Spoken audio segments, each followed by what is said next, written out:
This is Deus, the most powerful demon king in history. He followed every tradition, obeyed every rule, and memorized every law like fate itself. But in the end, it was not the hero's strength that killed him. It was the very rules and traditions he trusted. He was mocked as he died without dignity. But the fate have other plans. He was surprised to see that he got sent back into the time where he can actually make the change and take revenge on the heroes that once mocked him. The Demon King stood frozen as reality crushed down upon him. The black flames he once revered as the absolute authority of his kingdom failed to even scorch the heroes standing before him. His scales, hardened through years of relentless cultivation, were pierced effortlessly by the hero's blade, which now lay buried deep within his heart. Nothing made sense anymore. He had done everything correctly. He graduated at the top of the Demon King Academy. He memorized the Demon King's standard word for word, followed every rule without deviation, and executed every doctrine to perfection. He built the tower exactly as instructed. He kidnapped royalty because tradition demanded it. He played the role of the mastermind flawlessly, scattering clues and deliberately nurturing heroes instead of killing them prematurely. The standard taught that heroes were livestock. The stronger they became, the richer the harvest would be. And yet, despite following that sacred logic to the letter, he lay bleeding in the dirt. The hero explained it plainly. Kidnapping royalty was never a crime, it was a signal. Towers were not fortresses, but invitations. Weak monsters were tools meant to train heroes. Delayed executions allowed them to grow. Even sparing their lives had only strengthened them further. His tower had never been a symbol of domination. It was a training ground, a farming zone. The heroes laughed openly, expressing their gratitude for raising their levels and providing excellent loot. Even the fallen heroes were dismissed as insignificant sacrifices made in pursuit of fame. The mockery cut deeper than death itself. Consumed by rage, the Demon King attempted to unleash his final power. Before it could even take shape, his head was severed cleanly from his body. As his consciousness faded, he sacrificed everything he had left to trigger one final explosion, swallowing the battlefield whole. Then came darkness. A voice called his name. Deus opened his eyes to thunderous applause. He found himself standing once again in the Demon King Academy, 15 years in the past, his graduation badge resting in his hand. Before him, the glowing laws of the Demon King standard materialized as they once had. This time, he understood everything. When asked to swear the oath, Deus refused. He openly denounced the standard, declaring it trash, a cruel joke designed to enslave demon kings and fatten heroes for slaughter. His words stunned the entire academy. In that instant, the greatest genius of the era became something far more dangerous. The madman of the century. Archduke Arcane Blair was the first to completely lose his composure. He slammed his hand down with such force it seemed as though he intended to split the table in half, roaring about immediate execution for what he deemed an unforgivable affront to their sacred standards. The sheer rage in his voice reverberated through the hall, making everyone feel as though the academy itself was caught in a violent earthquake. Then he paused.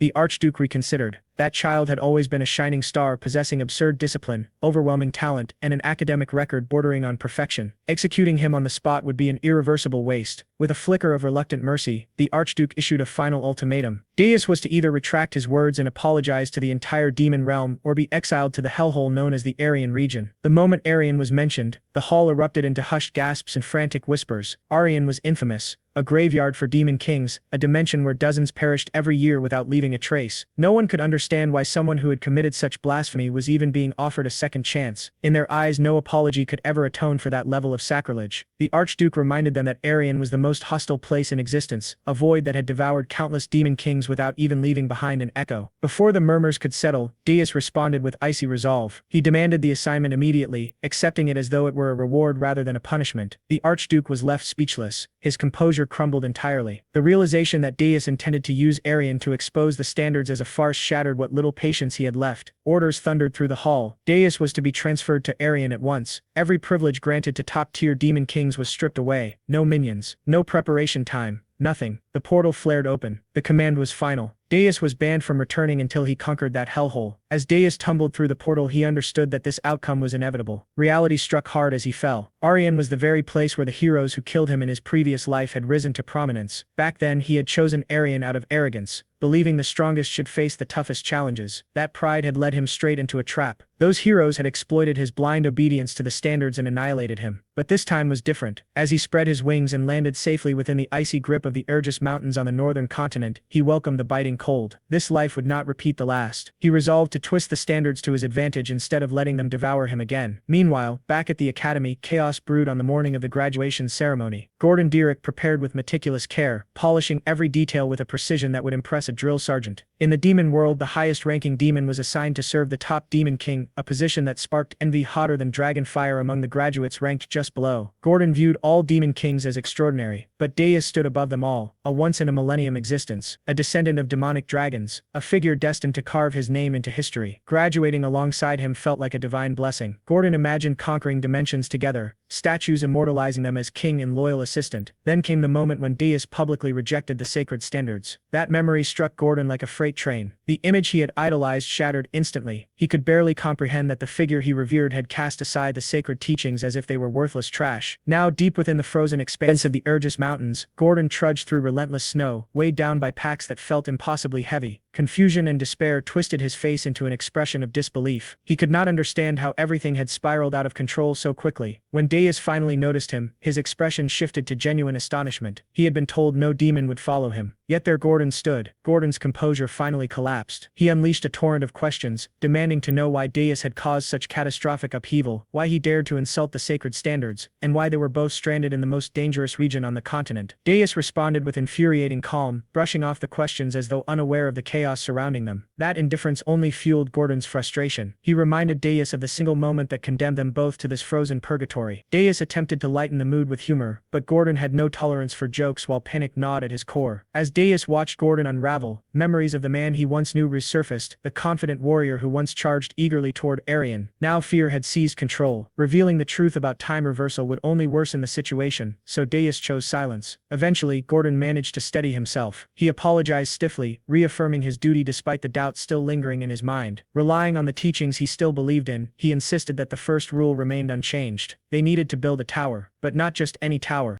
The tower, according to Gordon, needed to be placed in a visible and accessible location, not hidden within a frozen wasteland crawling with monsters. The surrounding mountains were infested with ferocious beasts, making traversal nearly impossible for ordinary beings. He argued that choosing such a location blatantly violated every principle outlined in the Demon King's standards, and insisted they needed to retreat immediately. Desiree rejected the idea outright. Stubborn as an immovable pillar, he declared that the tower would rise exactly where they stood, here and now, and nowhere else. Without further debate, he produced the legendary tower seed and thrust it into the frozen earth. The seed required Demon King blood to awaken, and Gordon's panic surged instantly. He accused Deus of trampling over sacred traditions, but Deus responded with cold finality. He had never sworn allegiance to those standards in the first place. Gordon recoiled as though struck across the face. That rejection of doctrine hit him with crushing force. For demons, the standards were as fundamental as breathing itself. To deny them felt as unnatural as flying without wings, unless one had endured something truly hellish, like death itself. Deus sliced his palm open without hesitation and let his blood drip onto the seed. He asserted that Gordon needed to understand something clearly, that the standards were utterly worthless, especially within Arian. The seed absorbed the blood and erupted in a blinding red flare as a massive magic circle expanded outward. The tower began identifying its master, Deus of the Black Flame Demonic Dragon Clan. As the revelation unfolded, it shattered the foundations of everything Gordon believed. Deus explained that Arian swarmed with heroes because they had learned how to manipulate towers, weaponizing the Demon King's standards against demons themselves. That was the reason Demon Kings met their end in this cursed land time and time again. When the tower fully manifested, rising from the snow like a dark and brooding monument, Gordon stared in disbelief. Deus merely remarked that the standards deserved to be renamed, given that they now served humans far better than demons ever had. The interior of the tower was nothing but desolation. Upon entering the first floor, cold stone and suffocating silence greeted them. Gordon inspected the empty space with growing unease. A proper tower should have been overflowing with chambers, traps, and monsters, yet this one felt abandoned, stripped of every luxury a Demon King was supposed to possess. Each level above proved just as barren. By the time they reached the fifth floor, the so-called King's Chamber was as empty as the rest. Gordon reluctantly accepted that the tower's structure was beyond saving, but insisted that the next rule of the standards still needed to be followed. The second requirement demanded the kidnapping of a prince or princess, preferably someone close to the throne, to siphon the strongest emotional energy. Gordon asked for permission to offer his suggestion, and Deus granted it with a nod. Unfurling a map, Gordon pointed toward the kingdom of Corson, the closest realm to the Urgus Mountains. In his assessment, abducting the highest-ranking princess there would send waves of fear and despair through the kingdom, fueling their growth immensely. Deus cut him off before he could continue. He agreed with the kidnapping itself, but revealed that he had already chosen his target. Gordon's excitement spiked at the prospect of accompanying the mission until Deus ordered him to remain behind and guard the tower. Gordon took this as reassurance, convincing himself that his king had finally returned to reason and that the earlier erratic behavior was merely the stress of graduation. That fragile optimism shattered instantly when he learned the chosen target. Instead of Corson's royal princess, Deus had selected Hilderin, the kingdom farthest from the tower. And rather than a high-ranking royal, his target was the 13th princess, a girl with almost no influence and barely any presence at court. With unwavering resolve, Deus launched himself southward, crossing vast lands until he reached a distant castle. He slipped through a window and entered the princess's private chamber without hesitation. The mission felt disturbingly familiar. Yet this time, he moved with a purpose that defied every sacred rule of the demon world. Back at the tower, Gordon's heart pounded as panic set in. His king had chosen the least strategic option possible, the complete opposite of everything the standards demanded. Inside the chamber, the princess stared at Deus in stunned confusion, unsure of who or what had just shattered her quiet night. Deus wasted no time, declaring his identity and intent with unwavering confidence. Instead of terror, she responded with a soft, almost amused laugh. The reaction caught Deus completely off guard. Rather than shrinking back, the princess stood tall, meeting his gaze as though appraising him. Her audacity was baffling. He questioned whether she genuinely understood the danger or simply thought demon kings were some kind of joke. Even so, he bolstered his confidence, certain of his own presence. What he failed to anticipate was her calm acceptance, as though being kidnapped was little more than an inconvenience. That composure sent an inexplicable chill down his spine. He questioned her motives sharply, but she merely shrugged, explaining that she had long suspected something absurd like this might happen to a princess. He warned her not to attempt anything clever, insisting he would not tolerate deception, especially while feeling as though he stood on a fragile bridge above molten lava. She countered calmly, pointing out that she could not have plotted anything when she had no way of knowing he would appear that night. Her reasoning was sound, yet something about it unsettled him. Before he could dwell on it further, she extended her hand and beckoned him to leave. Deus took her hand, and together they soared back toward the tower hidden deep within the Urus Mountains. The moment they landed, Gordon rushed forward, tension radiating from every movement. Deus instructed him to place the princess on the 4th floor rather than throwing her into the dungeon, explaining that her lack of resistance warranted a small measure of leniency. Gordon complied, then requested to discuss an urgent matter. Meanwhile, the princess sat alone on the bare stone floor of the 4th level, quietly remarking to herself that she had truly been kidnapped. Her eyes wandered across the empty chamber, no bedding, no servants, no comforts of any kind. Yet despite everything, a small smile formed on her lips as she concluded that perhaps this situation was not entirely unbearable. At the same time, Gordon presented Deus with an ornate invitation from the Tower of Monsters. It announced a welcome celebration for the newly crowned Demon King. Deus dismissed it as a hollow display of intimidation, a posturing show of power. Under normal circumstances, demon kings would never cooperate, but Arin's grim reality had forced uneasy alliances. Still, he decided to attend. The stakes had grown too significant to ignore. The Tower of Monsters loomed from within a dense forest. There, Deus came face to face with Draxon, the demon king who had ruled the region for 70 long years. Draxon's first reaction was steeped in contempt. He assessed Deus as though he were nothing more than dust beneath his feet, making his disdain for the newcomer's disregard for tradition unmistakably clear. Deus responded with unbothered defiance, urging him to abandon theatrics and state his purpose. The reason soon surfaced. Draxon revealed that Archduke Arcane had ordered him to monitor Deus closely. Deus retaliated with an unfiltered insult, mocking how even exile to Arin had failed to extinguish the Archduke's arrogance. The remark ignited Draxon's fury. He attempted to assert dominance by issuing a humiliating command, but Deus did not yield. Instead, he questioned whether Draxon truly understood why he was there. Draxon insisted that Deus had violated sacred traditions. Deus cut him off, pointing out that those same traditions forbade demon kings from killing one another, before slamming his heel down and shattering the floor with a single thunderous strike. The sheer force of the display left Draxon frozen in stunned silence. Only then did Draxon realize far too late that he had gravely misjudged his guest. Scrambling to salvage what had already become a complete disaster, he dragged up the Archduke's orders once more, orders tangled in the chaotic affair of a kidnapped princess and a report that wasn't even due for another month.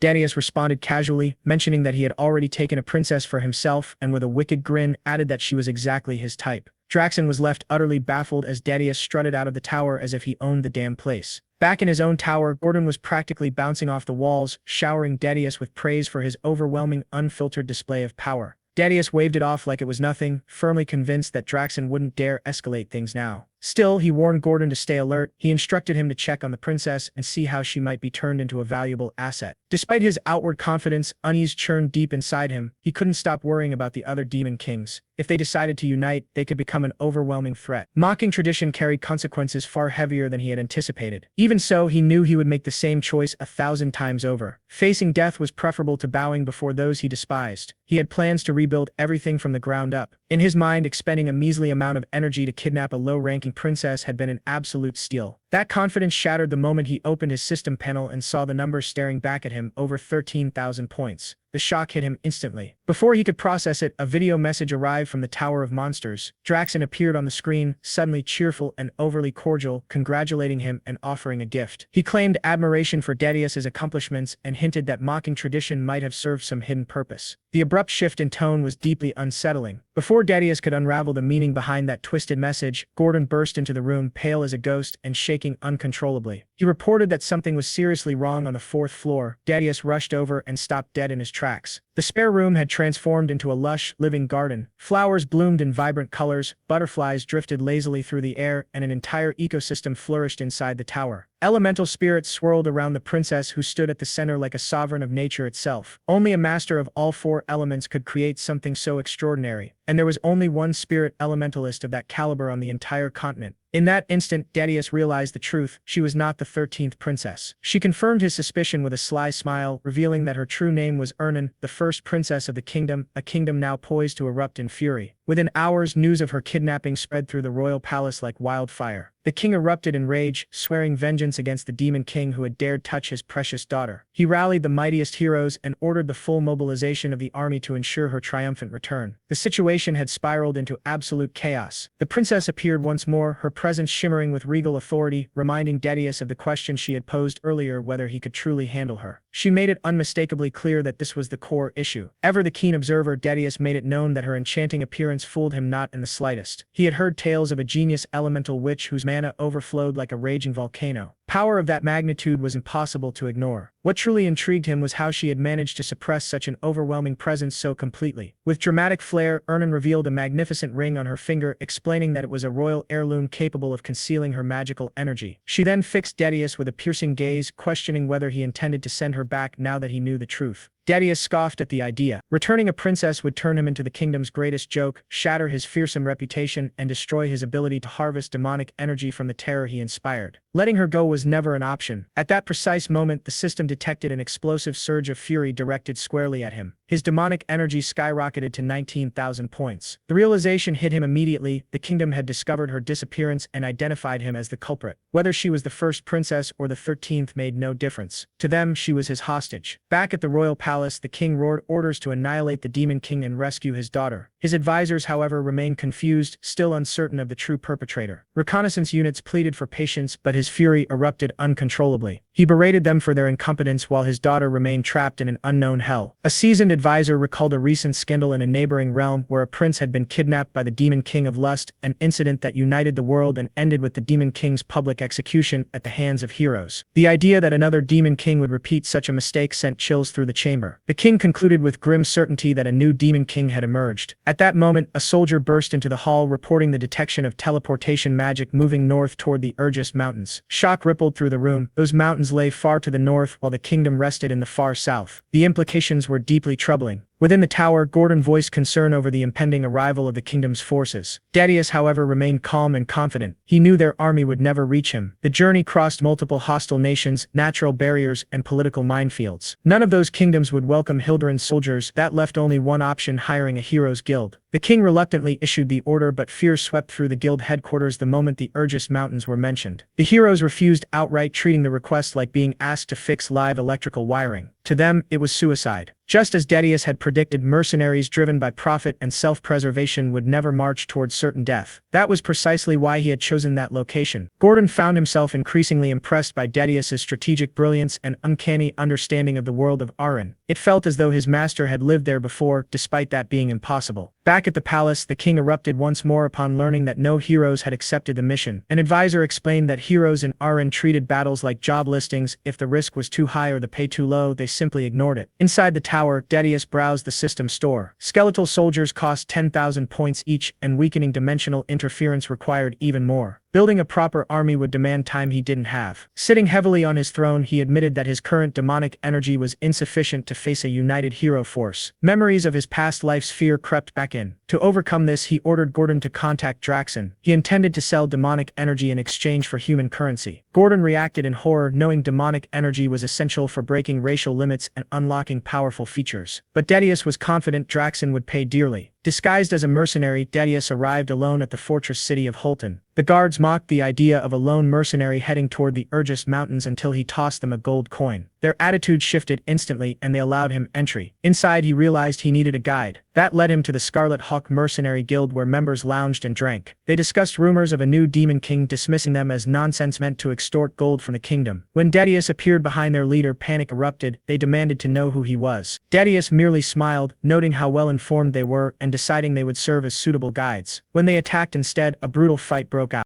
Dias moved with ruthless precision. One mercenary attempted a sneak attack from behind, only for Dias to block it as effortlessly as swatting away a mosquito. When another swung a massive hammer toward him, Dias caught it midair, stunning the attacker in the same way martial arts movie characters freeze when their strongest punch is stopped barehanded. Within moments, crossbows were aimed at him from every direction. Even then, he continued fighting without hesitation. He seized one large mercenary and hurled him into the others, scattering them like bowling pins crashing across the floor. The leader watched in absolute terror, no longer seeing a man, but a monster torn straight from a dark fantasy series. Outside the building, several mercenaries muttered in despair, questioning why the battle still hadn't ended and why exhaustion never seemed to touch their opponent. It felt as though they were trapped in a boss fight against an enemy who simply refused to obey stamina rules. When the rest finally collapsed, Dias approached the trembling leader, his eyes faintly glowing in the shadows. He assured the man that he would survive on the condition that he answered truthfully. Faced with a presence that felt like a final boss looming over him, the leader agreed instantly, begging for mercy without hesitation. Dias demanded the location of the slave market. Shaking uncontrollably, the leader guided him to a massive structure sealed behind a heavy iron gate. Dias quickly noticed that the market dealt exclusively in human slaves. The leader hesitated, uncertain whether this displeased him. Dias asked if there was anything rarer and casually tossed him a heavy bag of gold. Fear vanished in an instant, replaced entirely by greed. The leader's demeanor shifted immediately, like a shopkeeper adjusting his attitude for a wealthy customer, and he led Dias toward a hidden section of the market. As they walked, Dias couldn't help but notice how quickly the man recovered after witnessing his comrades' deaths.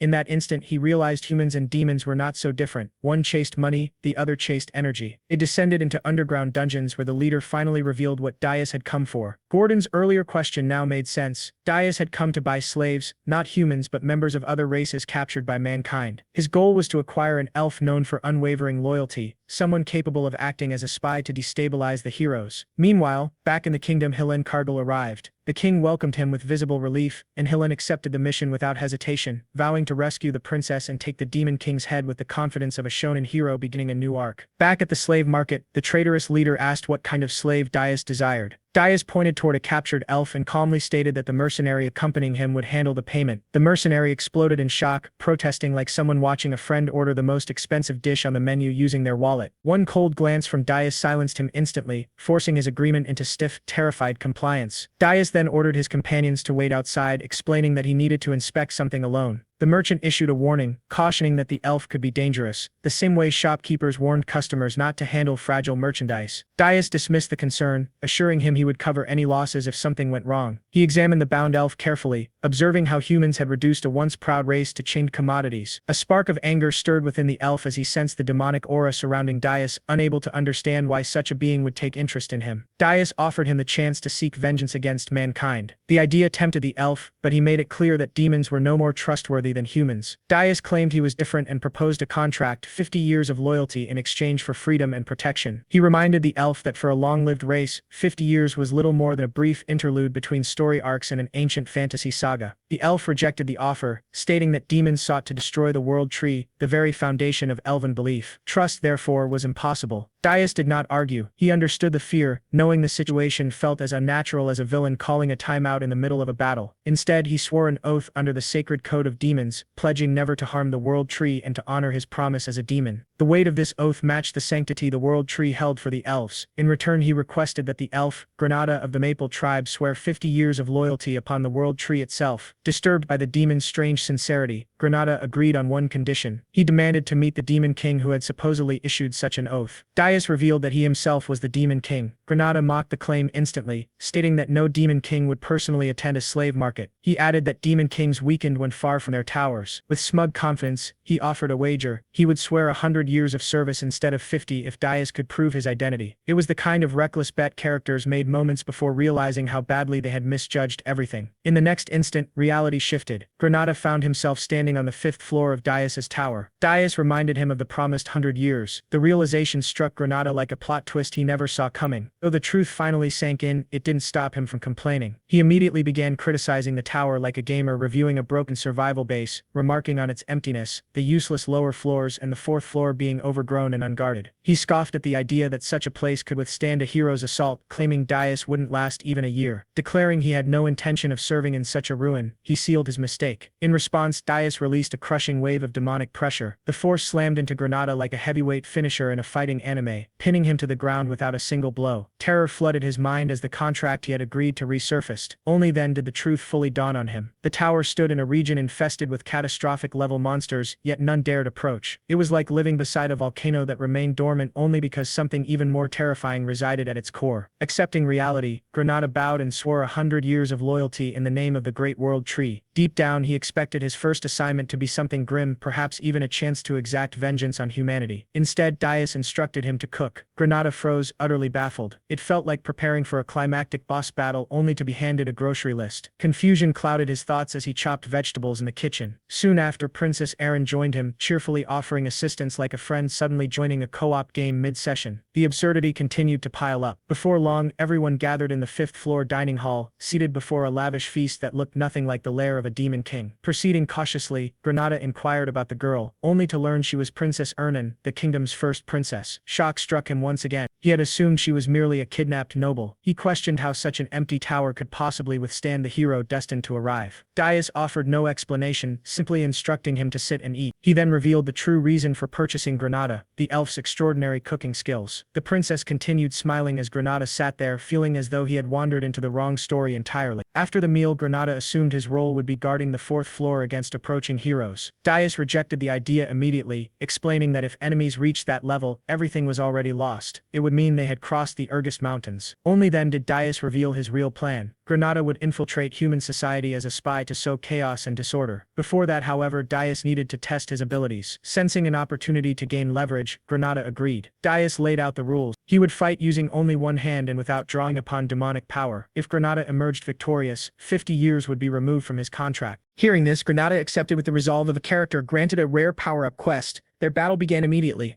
Movements sharp and deliberate. Darius quickly observed that Granada's technique remained refined and precise, untouched by years of enslavement. He even suspected that prolonged exposure to the tower's fourth floor had naturally strengthened the elf's body and magic. Granada unleashed powerful spells, revealing strength far beyond that of ordinary elves. His magic surged with confidence as he warned Darius not to underestimate him. Magically summoned roots erupted from the ground, wrapping tightly around Darius's leg. For a brief moment, Granada believed victory was finally within reach. Then a crushing presence descended, an overwhelming pressure slammed into Granada, a brutal reminder of the being standing before him. His body froze, instincts screaming danger. Darius maintained his promise to restrain his strength, yet the pressure alone made it difficult for Granada to breathe. Before he could respond, the fight ended in an instant. A single decisive strike from Darius dropped him to the ground, ending the battle and proving that the gap between them was far greater than Granada had ever imagined. From there, the story shifted to the city of Horton Walk, home to the Red Hawk mercenaries' headquarters. This time, the mercenaries welcomed Darius with warmth and respect, behaving like employees greeting a once strict boss who had returned with a rare smile. Darius informed them that he intended to hire their services for an entire year.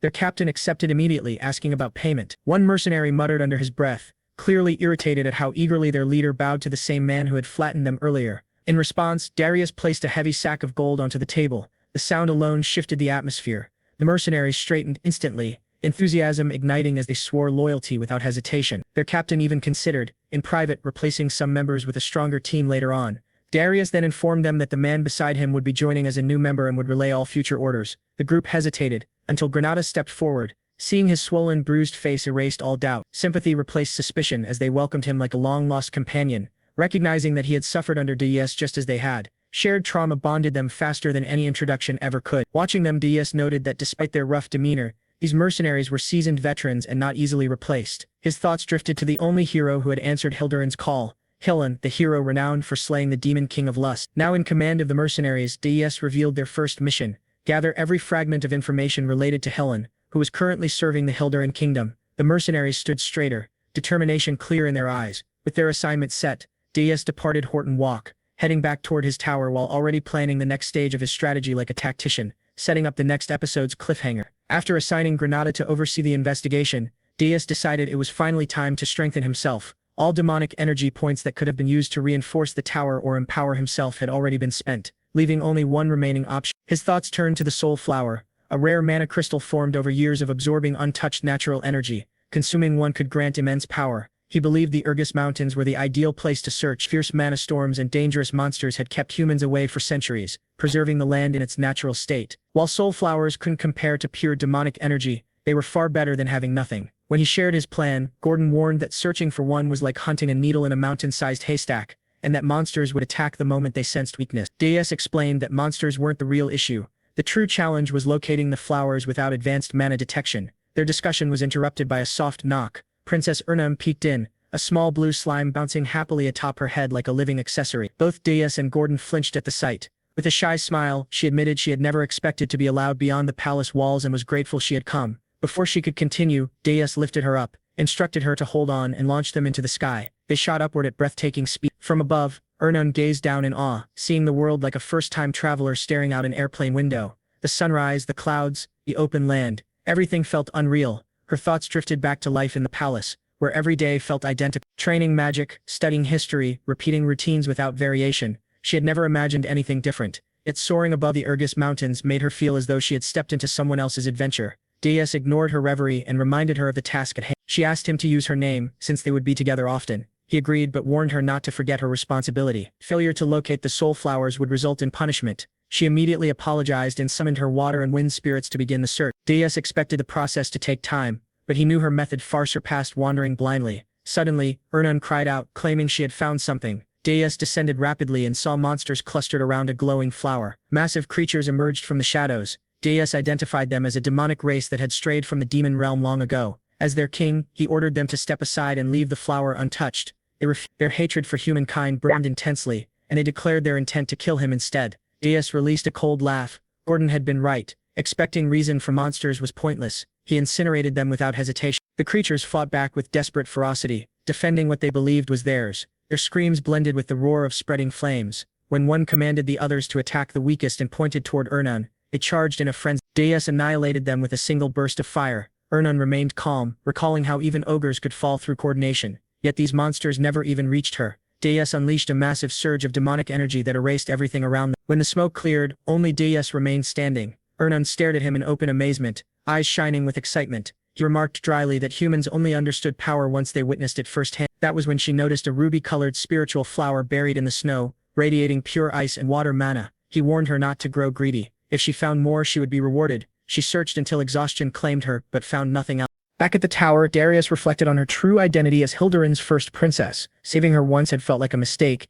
yet now she seemed far more useful than he had originally expected. Gordon soon arrived with news from Granada. Hillen and 32 heroes had already left the capital. However, rather than heading toward the Urgus Mountains, they were following the standard route, gathering allies, accepting village quests, and steadily leveling up. Gordon presented several strategies, urging Darius to examine them carefully. Darius casually tossed the proposals aside, leaving Gordon stunned. He made it clear that he had no intention of placing even a single monster or barrier in the hero's path. Weak challenges, in his view, only forged stronger heroes. He then instructed Gordon to send word to Granada and have the mercenaries accompany the heroes, allowing them to earn the heroes' trust. Gordon complained inwardly that his master never followed common sense and voiced his concern about how the tower could possibly be defended in its current condition. Darius reassured him that the tower would be reinforced, but when he mentioned doing so with the help of a dwarf, Gordon immediately protested. Housing a dwarf alongside a human and an elf, he argued, would turn them into a laughingstock. Darius ignored the complaint and explained that the true prize was not the dwarf himself, but the advanced magical weapons that only dwarves were capable of forging. His next move was both simple and ruthless. Heroes always expected weak monsters on the first floor of a demon king's tower. This time, they would instead be greeted by rows of cannons. Gordon immediately grasped the implications, realizing that such an ambush would be impossible for the heroes to anticipate. Shaking his head, he remarked that the plan shattered every established rule. Suddenly, he froze before shouting that another kidnapping had occurred. The view shifted to the underground dwarf city of Wolfner. There, Lager Friedrich, the greatest blacksmith among the dwarves, worked quietly at his forge, completely unaware that he had just become the Demon King's next target. The scene lingered on Wolfner, the bustling city of dwarves, as Darius entered in disguise. He recalled having fought countless dwarves before his regression, yet this marked his first time setting foot in their city. Darius stepped into a shop known as the Midnight Inn. Upon arrival, he handed money to a man and explained that he had come to commission a weapon, though he did not know where to begin. He asked to be directed to the most outstanding blacksmith in the city. The man accepted the money and laughed, commenting that for a human, Darius certainly understood how to conduct business. Darius replied by remarking that he had heard dwarves loved money just as much as heroes did. The man smiled and explained that Darius should head deeper into the city. He described a massive hole that would be impossible to miss and instructed him to board the lift there. Once inside, his identification would be checked and he would be taken to the desired floor. The man further explained that this was a two-step security system designed to identify intruders. He then instructed Darius to go to the lowest floor in the deepest room where he would find the city's finest blacksmith, Lager Friedrich. Following those directions, Darius took the same route and eventually arrived at Lager's domain. As he observed the forge, Darius thought that the display of metallurgy made it seem as though the metal itself was dancing. He questioned whether Lager truly was the best blacksmith, then considered how much easier things would be if he simply abducted him quietly. Reaching out, Darius attempted to place a hand on Lager's shoulder. At that moment, Lager sensed his presence and forcefully raised his hammer. A powerful aura erupted, overwhelming Darius and hurling him backward under the sheer pressure. Darius realized that Lager had detected even the faint trace of demonic energy and wondered if this dwarf might be more formidable than expected. Lager charged at him, hammer raised. Darius caught the weapon mid-swing and declared that Lager was a hero. Lager loudly affirmed this, identifying himself as Lager Friedrich, the blacksmith who carried the power of heroes. He condemned Darius for daring to enter dwarven land as a demon. Darius responded with a smirk, stating that Lager would not leave the city alive and remarking that despite all the bravado, Lager was surprisingly weak. He then clarified that he was not merely a demon, but a demon king. With that declaration, Darius seized Lager by the throat, causing him to groan in pain. Hearing the commotion, several soldiers rushed over and called out to Lager, apologizing for interrupting his work and asking about the noise they had heard. Moments later, they realized Lager was gone. Shouting that there was an intruder, they ordered all exits sealed and demanded a full search of the facility. The scene shifted again, revealing Darius holding Lager high above the city. Darius warned him that making a single sound would result in instant death. Lager wondered why a demon king had come and assumed it must be for their princess. Darius dismissed the assumption, stating that the princess did not interest him. Lager insisted that this was a lie. Darius countered by mentioning rumors that dwarven blacksmiths dug underground escape passages for emergencies. Grinding his teeth as tears streamed down his face, Lager convinced himself that the demon king truly had come for the princess. He cursed his own fate, thinking that the only reason he had lived quietly until now was his fear of confronting demon kings. He lamented that this misfortune had fallen upon him. It was then revealed that Lager was in truth weak. Darius noted that coaxing information from him would not be easy and proposed an alternative. He would kidnap the princess instead and allow Lager to live, provided that Lager guided him. Lager reacted in shock, struggling to understand Darius's intentions. He imagined the consequences of a rumor spreading that a selfish hero had sold out the princess to save his own life. Such a story, he realized, would forever change how the other dwarves viewed him. Crying out in despair, he cursed Darius as a vile and evil creature, believing that everyone already knew he was weak and that such a rumor would easily be believed. Darius then presented him with a choice: either sell out the princess or walk away under his own power. Internally, Darius knew Lager would choose betrayal, as he clearly wished to avoid torture. He promised that if Lager cooperated, his safety would be guaranteed, swearing this vow upon the Demon King's standards. Lager recalled that those standards were treated as sacred among demon kings and believed that a vow made upon them could never be broken. Coming to a decision, Lager suddenly forced a dramatic smile and agreed to lead Darius through the underground passage. Darius commented on the expression, remarking that it made him feel sick. Back at Lager's workshop, his status was listed as absent while knights searched the area. At the same time, Princess Louise Weft of the Dwarven Kingdom stood nearby, dressed in a strange outfit. She cried as she wondered where Lager had gone while crafting her weapon. One knight explained that they believed he had been kidnapped. Louise angrily ordered him to be silent, insisting that Lager was a hero and that it made no sense for a hero to be abducted. The knight carefully explained that while Lager was a hero, he was also a blacksmith, which explained his lack of combat ability. Louise again demanded silence and ordered the knights to find the kidnapper and bring him before her at once. The knight acknowledged her command. She then issued a dark warning, stating that if they failed, she would personally rip off their heads. The knight once again acknowledged her authority. The scene shifted to the secret passage. Lager led Darius through a narrow tunnel, walking ahead while Darius followed behind. Darius was forced to stare at Lager's large backside the entire time, which steadily irritated him. He complained about how long he had to endure the sight. Trembling, Lager explained that it could not be helped due to the tunnel's tight space and urged him to be patient, saying they were almost there. Darius ordered him to move faster despite his large build. Eventually, Lager emerged from the tunnel and led Darius to a castle. He declared that his role was finished, explaining that he had fulfilled his part by revealing the underground passage and that Darius was now on his own. His voice shook as he announced his departure. Darius's expression darkened as he called out the absurdity of Lager's claim. Trembling, Lager reminded him of the vow made upon the Demon King's standards, insisting that his safety had been guaranteed. Darius responded with a smirk, dismissing the vow as worthless and stating that he did not care in the slightest. Lager broke down in tears, questioning what kind of Demon King Darius truly was. Darius casually wondered aloud what should be done with him now. Crying, Logger regretted not selling out the princess earlier. Lowering his head, he claimed that he was actually quite useful, boasting that no one could rival his metallurgy skills. He promised to forge any weapon Darius desired. Darius noted the irony of a hero willingly offering service to a demon king. Logger argued that there was nothing strange about such an arrangement and offered himself completely, even suggesting he could act as a spy. Darius stated that if Logger swore allegiance to him, he would be spared. Logger expressed his gratitude and praised the great demon king, though in his heart he mocked Darius as a fool, convinced he would never truly obey. The scene changed once more as Darius brought Logger to Burge's tower on the 4th floor. Logger froze completely, stiff as a statue. Gordon, terrified, exclaimed that the demon king had brought back a dwarf, no, a hero dwarf. Darius ordered him to be silent. At that moment, Granada contacted them, stating that he had a report to deliver, only to react in shock upon seeing the dwarf. Darius instructed him to give the report later. The princess then addressed Logger, asking whether he had come to save her, quickly adding that he probably had not. Confused, Logger asked Darius why he had been brought there, reminding him that he had been promised freedom. Darius calmly stated that no such promise had been made. Logger insisted that mercy had clearly been guaranteed. Darius confirmed that mercy had indeed been granted.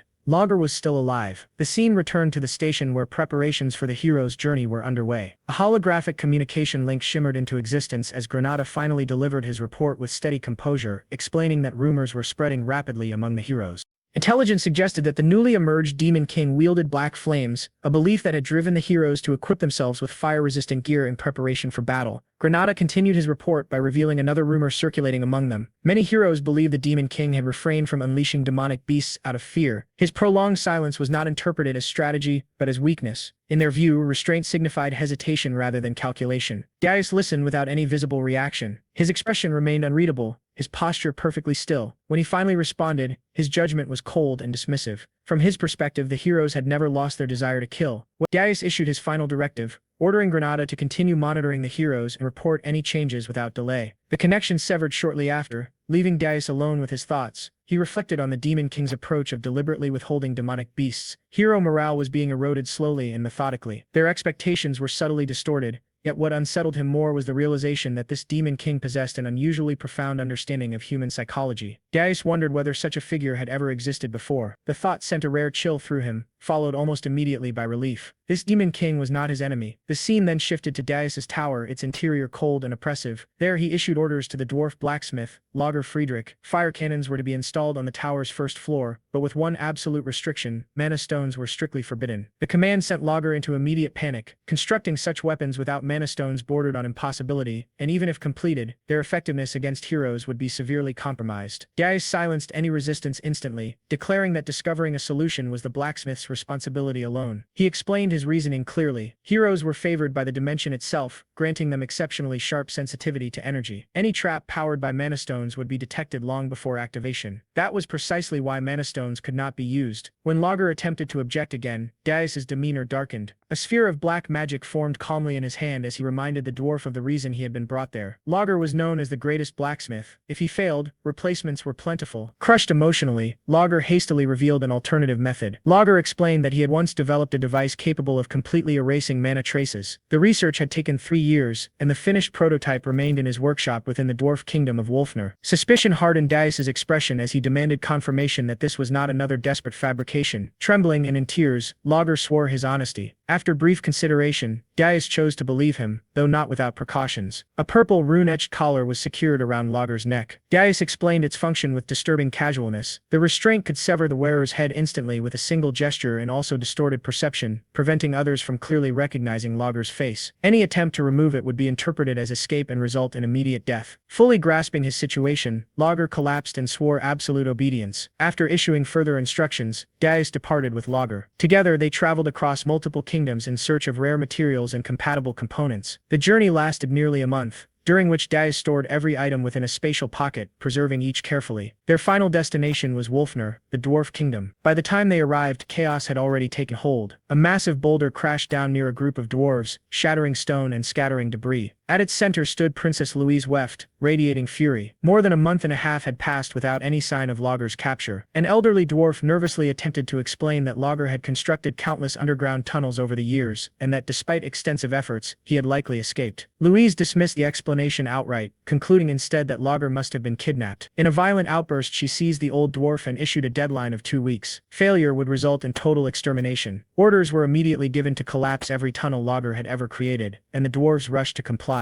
As the soldiers dispersed, a concealed section of the wall behind Louise shifted silently. One of Logger's secret tunnels opened. She sensed the disturbance instantly and turned. Although the interference mask prevented facial recognition, the tunnel itself was unmistakable. Only Logger could have known of it. Frozen in fear, Logger revealed himself unintentionally. Louise's rage erupted. A golden aura burst violently around her as she accused him of fleeing to avoid forging her weapon. Logger's frantic attempts to explain only fueled her fury. Declaring absolute authority, she claimed ownership over him and condemned him to lifelong servitude. As she prepared to strike, a violent force detonated between them. Louise was hurled backward, crashing into the ground before regaining her stance effortlessly. Dust filled the chamber, and when it cleared, Darius stepped forward calmly, ordering Logger to retrieve the equipment at once. Unable to identify him due to the interference, Louise demanded his identity. Darius introduced himself simply as the master of the blacksmith she had been abusing. Enraged, Louise launched herself into the air. Their fists collided at terrifying speed, shockwaves tearing through the chamber. The exchange resembled a clash between monsters rather than mortals. Louise caught one of Darius's strikes midair with sheer strength and countered with a brutal blow that sent him crashing into the ceiling. She turned back toward Logger, only for Darius to reappear instantly and slam her into the ground. The battle escalated rapidly. Darius recognized her without hesitation. Louise was the second daughter of Princess Weft, a being of exceptional power even before her growth had fully matured. Allowing her to develop further would turn her into a severe threat. Eliminating her now was the logical choice, but doing so would require releasing his full demonic power. As the battle raged on, Logger frantically dismantled a massive mana phantom machine designed to erase and conceal mana traces. Darius pressed him relentlessly, warning that his survival depended on completing the task within a minute. Louise's power surged even higher. Darius calculated how long he could continue without revealing his true strength. Logger finally shouted that the dismantling was complete. Seizing the opening, Darius delivered a devastating kick to Louise's chest, smashing her into the ground in a massive explosion. Without hesitation, he opened his subspace pocket and ordered Logger to move. Louise rose from the dust, initially dismissive, until she realized that Darius, Logger, and the machine had vanished. Her soldiers arrived moments later. She mocked their slowness before issuing orders for immediate pursuit. Then she stopped. Every tunnel had collapsed. Grinding her teeth, Louise finally understood the truth. Logger had never intended to return. Within the first floor of Burge's tower, the Demon King Darius stood before a colossal magical apparatus. Behind him, Princess Ernan of the Hilderan Kingdom stared in disbelief. Nearby, Logger, now acting as his devoted subordinate, examined the reinforced framework. Darius acknowledged the report and ordered activation. Demonic energy surged from his body as the device roared to life. A translucent system interface appeared before him, requesting synchronization. Without hesitation, Darius authorized it. The process completed instantly.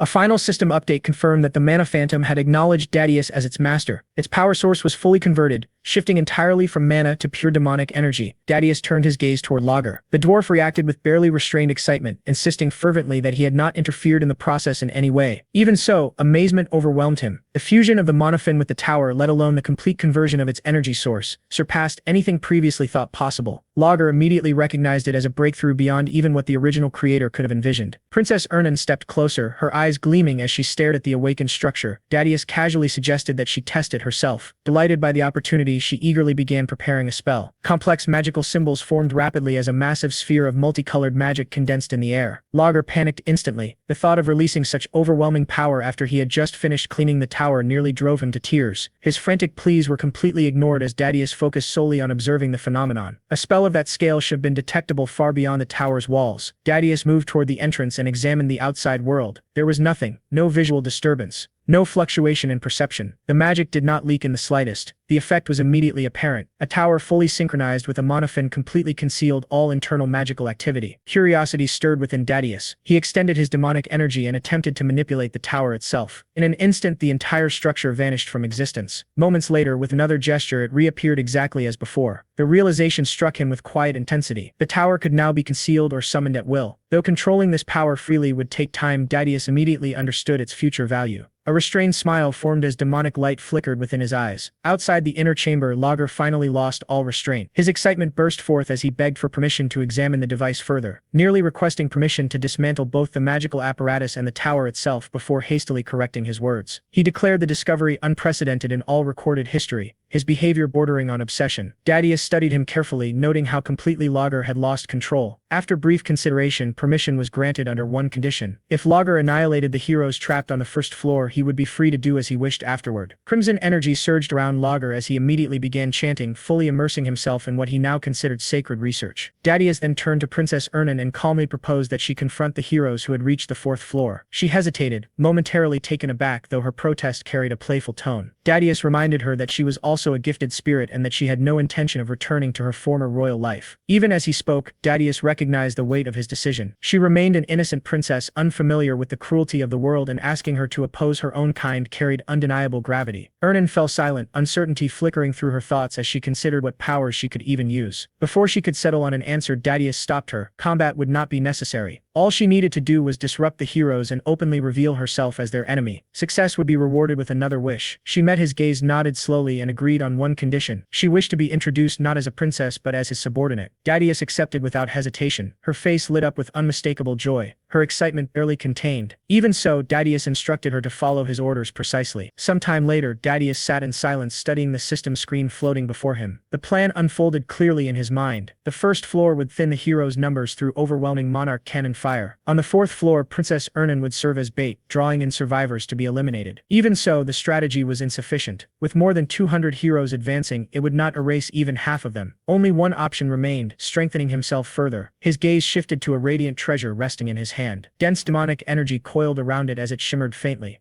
Elsewhere, Princess Ernan stood within a land of endless snow and biting cold. After several failed attempts, uncertainty lingered between them. Their earlier success now felt less like certainty and more like coincidence. Suddenly, a towering figure appeared before them. Dadius reacted instantly, dark energy gathering around his raised arm. The interruption irritated him. The massive figure bowed deeply, identifying himself as Krutu of the Blue Forest tribe. He and his people sought the Demon King's protection. The gathered tribe fell to their knees, confessing that their ancestors were once demons who had betrayed the demon realm. Bearing that original sin, they now sought redemption through service. Dadius regarded them coldly, immediately recognizing their true intent. They desired power. His gaze sharpened as he noted that their affinity for demonic energy far exceeded their reliance on spirit blossoms. At a silent command, a sealed box was opened. Inside rested a grim lotus encased in frost. Dadius recognized it instantly, understanding why it had eluded him until now. He acknowledged their foresight and their ability to negotiate, unusual traits for a tribe renowned for brute strength. After brief consideration, Dadius accepted only one. A demonic sigil embedded itself into Krutu's body. Overwhelming power surged across the frozen land as his form twisted and transformed, transcending into a true demon. Krutu knelt in absolute submission, offering his life and loyalty. The rest of the tribe followed without hesitation. The scene shifted once more to Urgis Mountain Tower. Power surged throughout the structure. Outside, an orc legion assembled in disciplined ranks. On the first floor, Lager stood ready alongside 60 mono cannons. Dadius reviewed the battlefield one final time. Every piece was positioned exactly as planned. The tower was secured. Princess Ernan awaited her role on the fourth floor. Everything was ready. His dark eyes hardened as he focused on the approaching enemy. He would repay the humiliation of his previous life. Elsewhere, the heroes gazed upward at the towering mountain before them. Urgis Mountain loomed like a silent challenge as they advanced with a single purpose: to slay the Demon King. The heroes' preparation base stood behind them as a magnificent city, a place where countless legends were said to begin. Within its grand central hall, a lavish banquet filled the space with light and sound. The celebration honored the heroes on the eve of their final march. Laughter echoed beneath towering ceilings as music flowed freely and glasses clinked together. Warriors, nobles, knights, mages, mercenaries, and merchants gathered as one, indulging in triumph and anticipation. Among them, a young hero clad in polished armor stood beside the elderly Lord Castellan. The lord regarded him warmly, remarking that someone with such achievements carried himself with remarkable humility. The hero expressed gratitude for the generosity of the host and the banquet prepared in their honor. Lord Castellan, in turn, spoke of his pride in witnessing a journey destined to be etched into history. After a brief pause, he proposed that the hero Lord Hillen address the assembled crowd. Hillen hesitated, visibly uncomfortable with the attention. Yet the lord pressed on, noting that such words would raise morale before the march. With no graceful way to refuse, Hillen reluctantly agreed. Seizing the moment, Lord Castellan announced to the hall that Hillen wished to speak. The noise gradually faded as all eyes turned toward him. Hillen stepped forward, gathering himself as calm replaced his hesitation. Facing the assembled crowd, he acknowledged every group present, from nobles and knights to mercenaries and merchants alike. He declared that their long expedition had finally reached its decisive moment.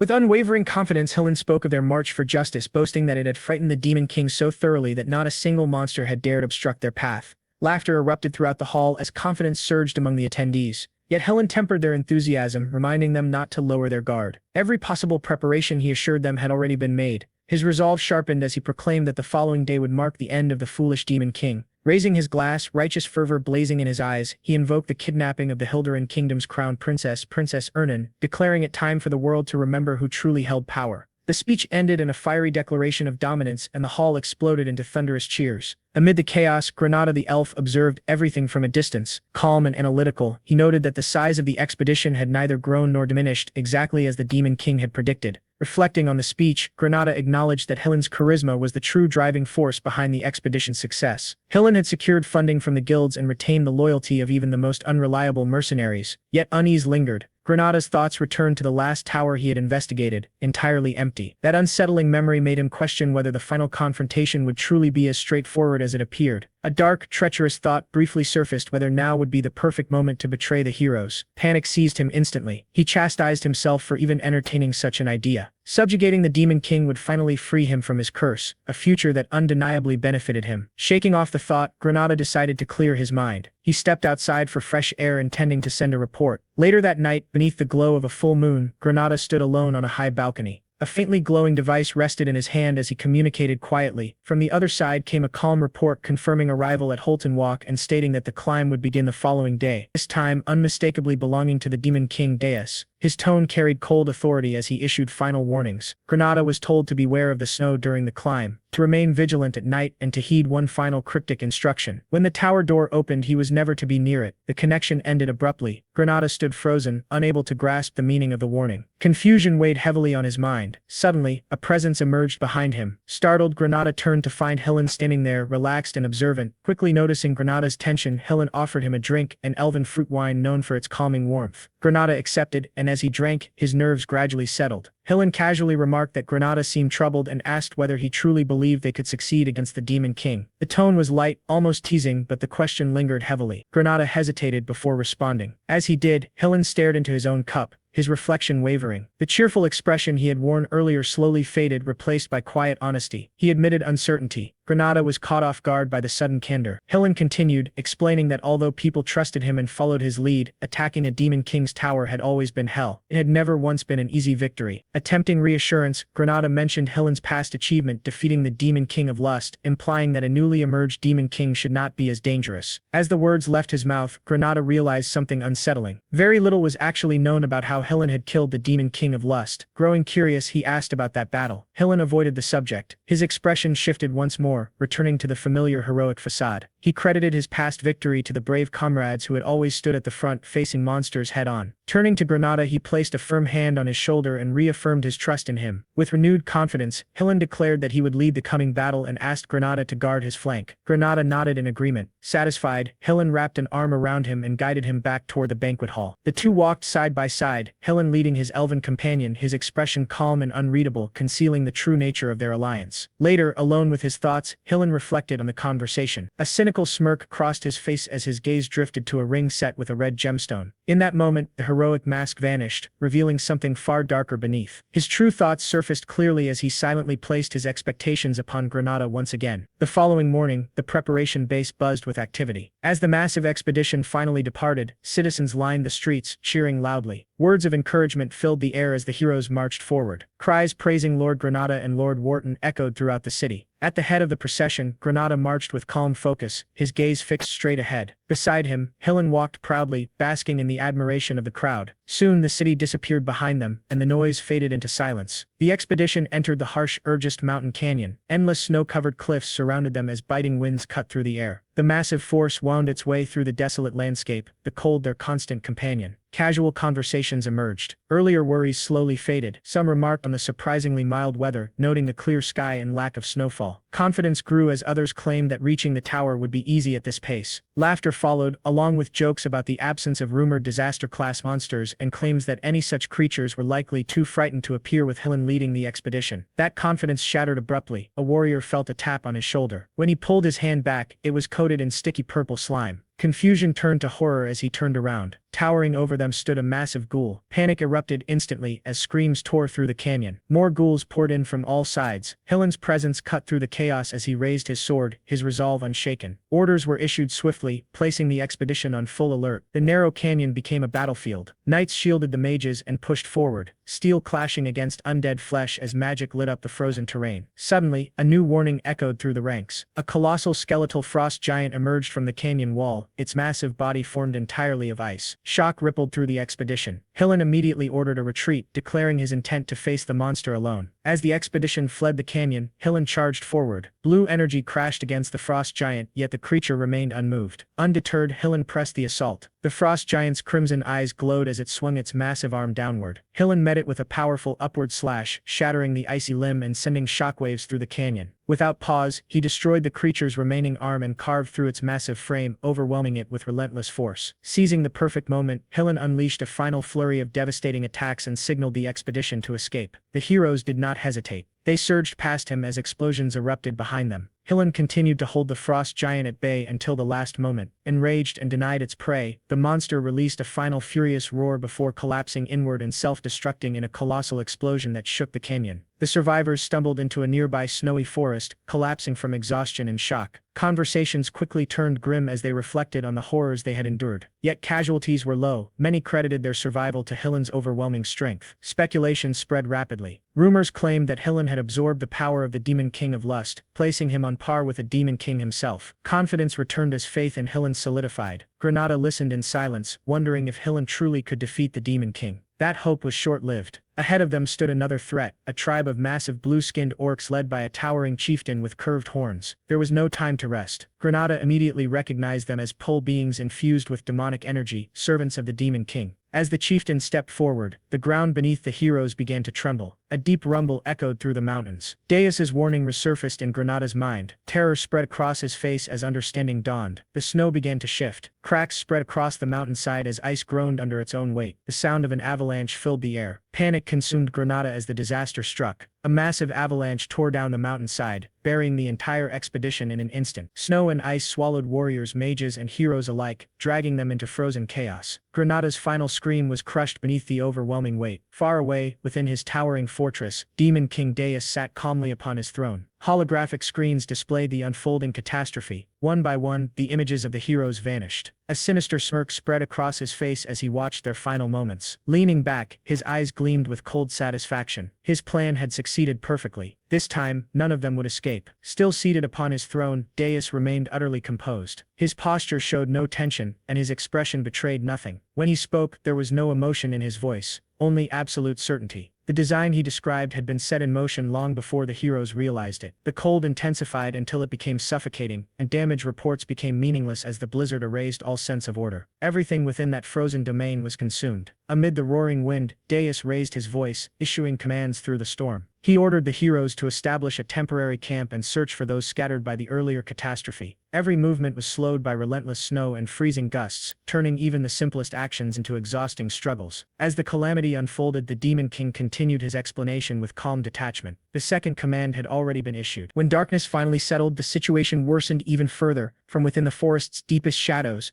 ghoul-type monsters emerged, their forms blending almost perfectly with the snow. Massive forest beasts followed soon after, each heavy step shaking the frozen ground beneath the heroes' feet. One of them froze in place as recognition struck. Realizing that orc monsters had appeared once again, weapons were drawn at once, and the heroes tightened their formation, preparing themselves for yet another battle. From a distance, Granada ground his teeth together. Frustration warped his expression as he mentally cursed the Demon King's recklessness. Events were escalating far faster than anticipated, spiraling well beyond the limits of calculated warfare. At last, the Demon King himself acted. A grim smile spread across his face as he advanced without hesitation. Avalanche by day and monsters by night, the cycle was merciless and unending. Long before the heroes could fully comprehend the true nature of the trap, exhaustion would begin to eat away at both their bodies and their minds. Their collapse was no longer a possibility. It was inevitable. 3 days passed in what felt like a never-ending nightmare. A constant struggle balanced precariously between survival and death. By the time the heroes reached the highest summit of the Urgis Mountains, the toll was undeniable. Their movements had slowed, their breathing had grown heavy, and their strength was visibly depleted. One night, confusion spread when someone quietly pointed out that the Demon King's tower was nowhere to be seen. The realization rippled through the group like a shockwave, freezing them in disbelief.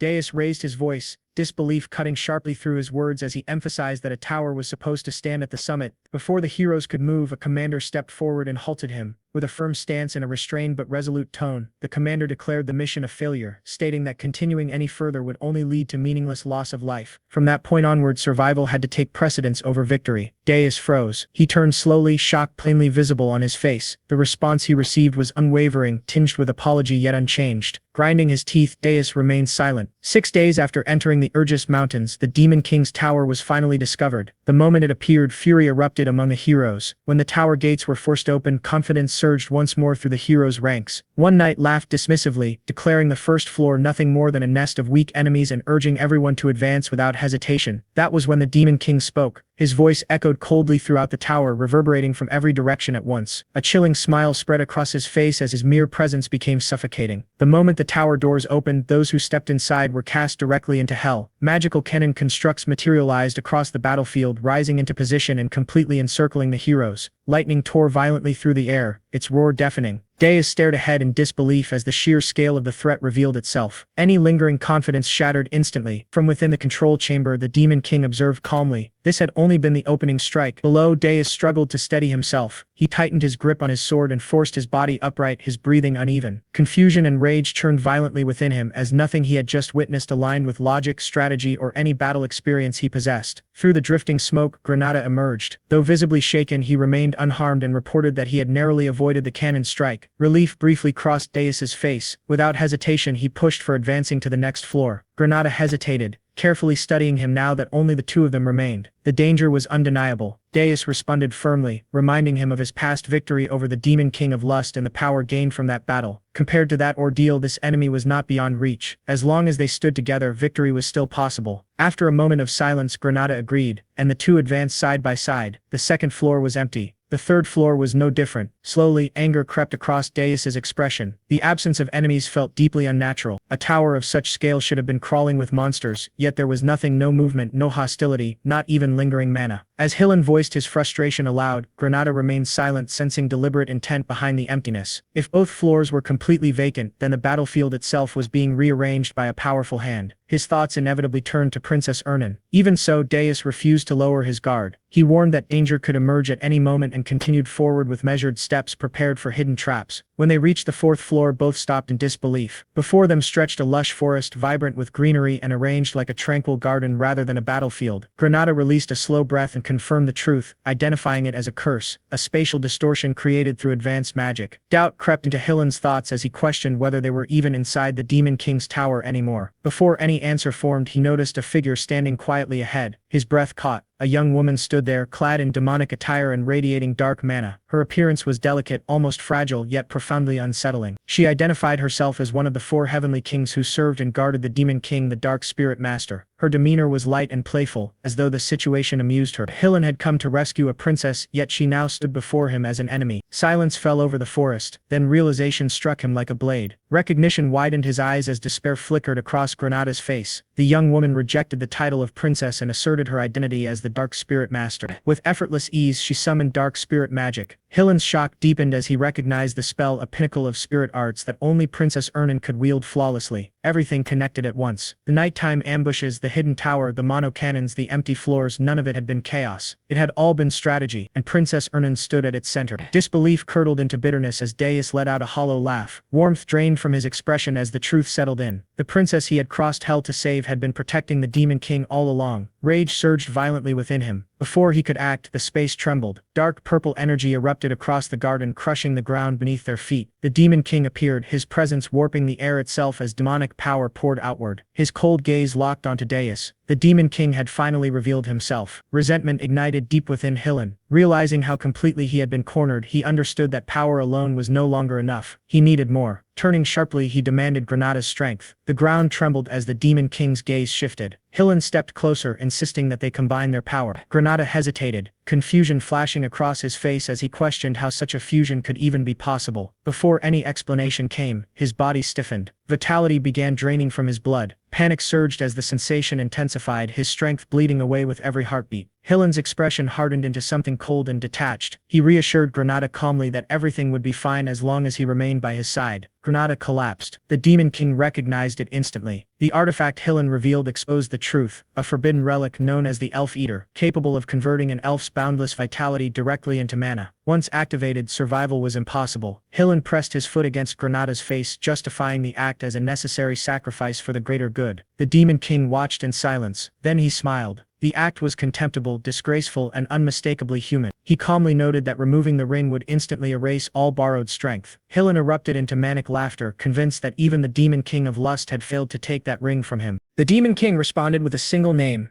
Gordon. In the next instant, Deus's expression twisted in shock as searing pain tore through his body and blood sprayed into the air. He had sensed nothing, no presence, no mana fluctuation, no warning whatsoever. His hand went slack, strength draining away instantly. Standing behind him was Gordon, the Demon King's loyal servant. His blade was already lowered, as though the strike had been nothing more than a trivial inconvenience. Before Deus could recover, Gordon struck again, sending him crashing violently across the ground. He lay there staring upward in disbelief. In that moment, Deus fully understood the threat before him. Gordon was a high-ranking demon. Even with the artifact's power coursing through him, Deus had been utterly overwhelmed. Then pressure descended. The Demon King appeared behind him, gripping his shoulder with effortless strength. Crimson light burned within his eyes as a faint, amused laugh escaped him. Escape was impossible. Deus attempted to move, but his body refused to respond. Only then did the truth become clear to him. Space itself had become a cage. Before him loomed a massive wolf-shaped presence, an ancient ruler whose authority had once dominated the entire continent. Understanding settled into Deus's eyes. There was nowhere left to flee. Dark energy gathered around the Demon King, swirling violently as the ground cracked beneath its weight. His voice carried a chilling calm as he declared that the moment had come to reveal what a true Demon King truly was. The rumbling intensified. Deus's eyes widened in pure shock as oppressive energy spread across the battlefield, whispering destruction into every corner of the world. After Deus landed a devastating strike, Hillen remained sprawled on the ground, half dead yet still alive. Even after defeating him, Deus acknowledged that Hillen's power and strength were remarkable, as surviving such a brutal attack was no small feat. Deus then issued a cold order for Gordon to bind Hillen's hands and throw him into prison. He further instructed that the other humans who had collapsed outside the door be locked up as well. Gordon accepted the commands without hesitation and moved immediately to carry them out. Granada, by contrast, was in terrible condition. His body resembled a white skeleton, and he groaned in pain, claiming that he could already see the afterlife. Deus praised his efforts and mockingly rewarded him before using Spirit Blossom on him. In an instant, Granada was completely healed. He stood frozen in shock, stunned by the sudden recovery. Deus then applied Spirit Blossom to the princess as well. Watching this unfold, Granada quietly wondered whether Deus had healed him in the exact same manner. Soon after, the dwarf cried out in excitement. Deus acknowledged his hard work and granted him permission to dismantle the tower. The dwarf reacted with overwhelming joy, celebrating loudly and expressing boundless gratitude toward the Demon King. With everything settled, Deus instructed everyone to return to their duties and restore and maintain the floors they had been assigned. After delivering his final orders, he departed the area. As the situation calmed, Granada reflected on everything he had witnessed. Even after such a fierce battle, the Demon King appeared completely unharmed, a sight that only reinforced his fearsome reputation. The princess, however, seemed lost in thought. When Granada asked what troubled her, she brushed it aside, claiming it was nothing. Still, she quietly remarked that the Demon King appeared tired. The scene shifted to Deus alone. Away from everyone's eyes, he lay exhausted on the floor, teeth clenched as he admitted to himself how close the battle had truly been. He reminded himself that a Demon King could never afford to show weakness. Inwardly, he cursed Hillen, acknowledging just how dangerous that human truly was. Deus reflected on what it meant to face one of the 10 stars, the 10 strongest heroes on the continent. He recognized that while Hillen was among them, he was considered one of the weaker members. He admitted that he had barely used any demonic energy points to strengthen himself in this life, partly because he lacked sufficient resources. He knew with certainty that if Hillen had been in perfect condition, victory would not have been possible. Instead, his plan had gradually worn Hillen down, provoked him, and pushed him into a state of panic. As events unfolded, Hillen's field of view narrowed, exposing a clear opening. That single mistake allowed Deus's all-out strike to land successfully. For now, Deus considered it a perfect victory, even if it fell short of the usual standards expected of a Demon King. He realized that something unprecedented had occurred. He had successfully altered fate itself. That realization filled him with resolve. He believed believed that he could change the future and finally take revenge on the heroes who had once destroyed him. As the tension faded from the battlefield, the scene transitioned to the Holton Walk press conference hall. Chaos reigned as people argued loudly among themselves. Reporters accused officials of spreading nonsense, openly mocking the claim that the heroes had simply given up because they could not find the tower. Investors raged with fury, demanding accountability and pressing to know who was responsible for the failure. Amid the uproar, one man insisted that the mission had not yet failed. He claimed there was still hope, emphasizing that Sir Hillen Cargill and the great heroes had not given up. According to him, they were still searching for the Demon King's tower and needed only a little more time. The king erupted in anger, cursing Hillen Cargill for his arrogance and failure. He raged that Hillen had spoken boldly yet delivered nothing. He declared that if Hillen failed to rescue his princess, execution would follow without mercy. The princess, burning with frustration, attempted to speak about the hero's journey, but the king cut her off completely. He showed no interest in explanations and ordered that lodger be found immediately. Around them, whispers spread rapidly. Some claimed that Sir Hillen had never returned. Others insisted that he was already dead. As these rumors spread, news of the new Demon King traveled swiftly across the continent. The story became twisted and exaggerated with each retelling. The world sank into deep sorrow. Because of this widespread despair, the tower's demonic energy points accumulated at an alarming rate. The scene then shifted to the Heroes Guild headquarters, where a tense conference was underway. The other heroes questioned Hero Wharton relentlessly, demanding to know whether there was even the slightest falsehood in his report. Wharton swore on his name that everything he had said was the truth. An elder hero responded coldly, stating that the situation was extremely serious. However, since the identity of the new Demon King remained unknown, he insisted that caution was essential. He reminded everyone that Hillen Cargill was one of the 10 stars and could not be defeated easily. A decision was reached to wait 10 more days for any news of Hillen. If nothing was heard after that period, then all heroes across the continent, 4,728 in total, would launch a full-scale assault to eliminate the new Demon King. From there, the scene moved underground to Burgess Tower Prison, where Hillen was being held captive. Deus arrived and observed him, noting that Hillen was already awake and remarking on his exceptional recovery speed. Hillen immediately stated that if he was being kept alive, Deus must want something from him and demanded that he get straight to the point. Deus responded with a smirk, clearly pleased by Hillen's willingness to talk. He made his offer clear, instructing Hillen to become his vassal. Hillen was stunned, completely caught off guard by the proposal. Deus then placed a bag filled with gold coins in front of him. He explained that a hero's journey required an enormous amount of money, covering food for hundreds, security, lodging, membership fees, armor, weapons, and even top-grade consumables. Normally, these expenses were paid through investments from merchant groups and nobles. He explained that when a Demon King was defeated, heroes' lives were transformed, but when they failed, they were buried under crushing debt. That was the fate of heroes who relied on investments. This time, all investments had been focused on a single individual, the captain of the hero party, Hillen Cargill himself. Hillen silently acknowledged the truth. Even if he escaped, he would be branded a failed hero and forced to live in hiding for the rest of his life, endlessly hunted by debt. He questioned how Deus knew all of this. At that moment, Granada stepped forward and revealed that he had been the one who told him. Hillen shouted Granada's name in rage, accusing him of betrayal. Granada fired back just as fiercely, calling Hillen a scammer and reminding him of what had been done to him. He declared that he had been on Deus's side from the very beginning. Deus then revealed the real reason for Hillen's failure. He stated calmly that there had never been a Demon King like him before. Still, something about Deus's confidence unsettled him deeply. Deus laughed and revealed Armani's orb in his hand. He pointed out that if one of the strongest heroes secretly interfered with human plans, the question became whether humanity could truly succeed at all. He explained that the orb was a magical tool used to monitor his subordinates. Once it entered the body, it would instantly attach itself to the brain.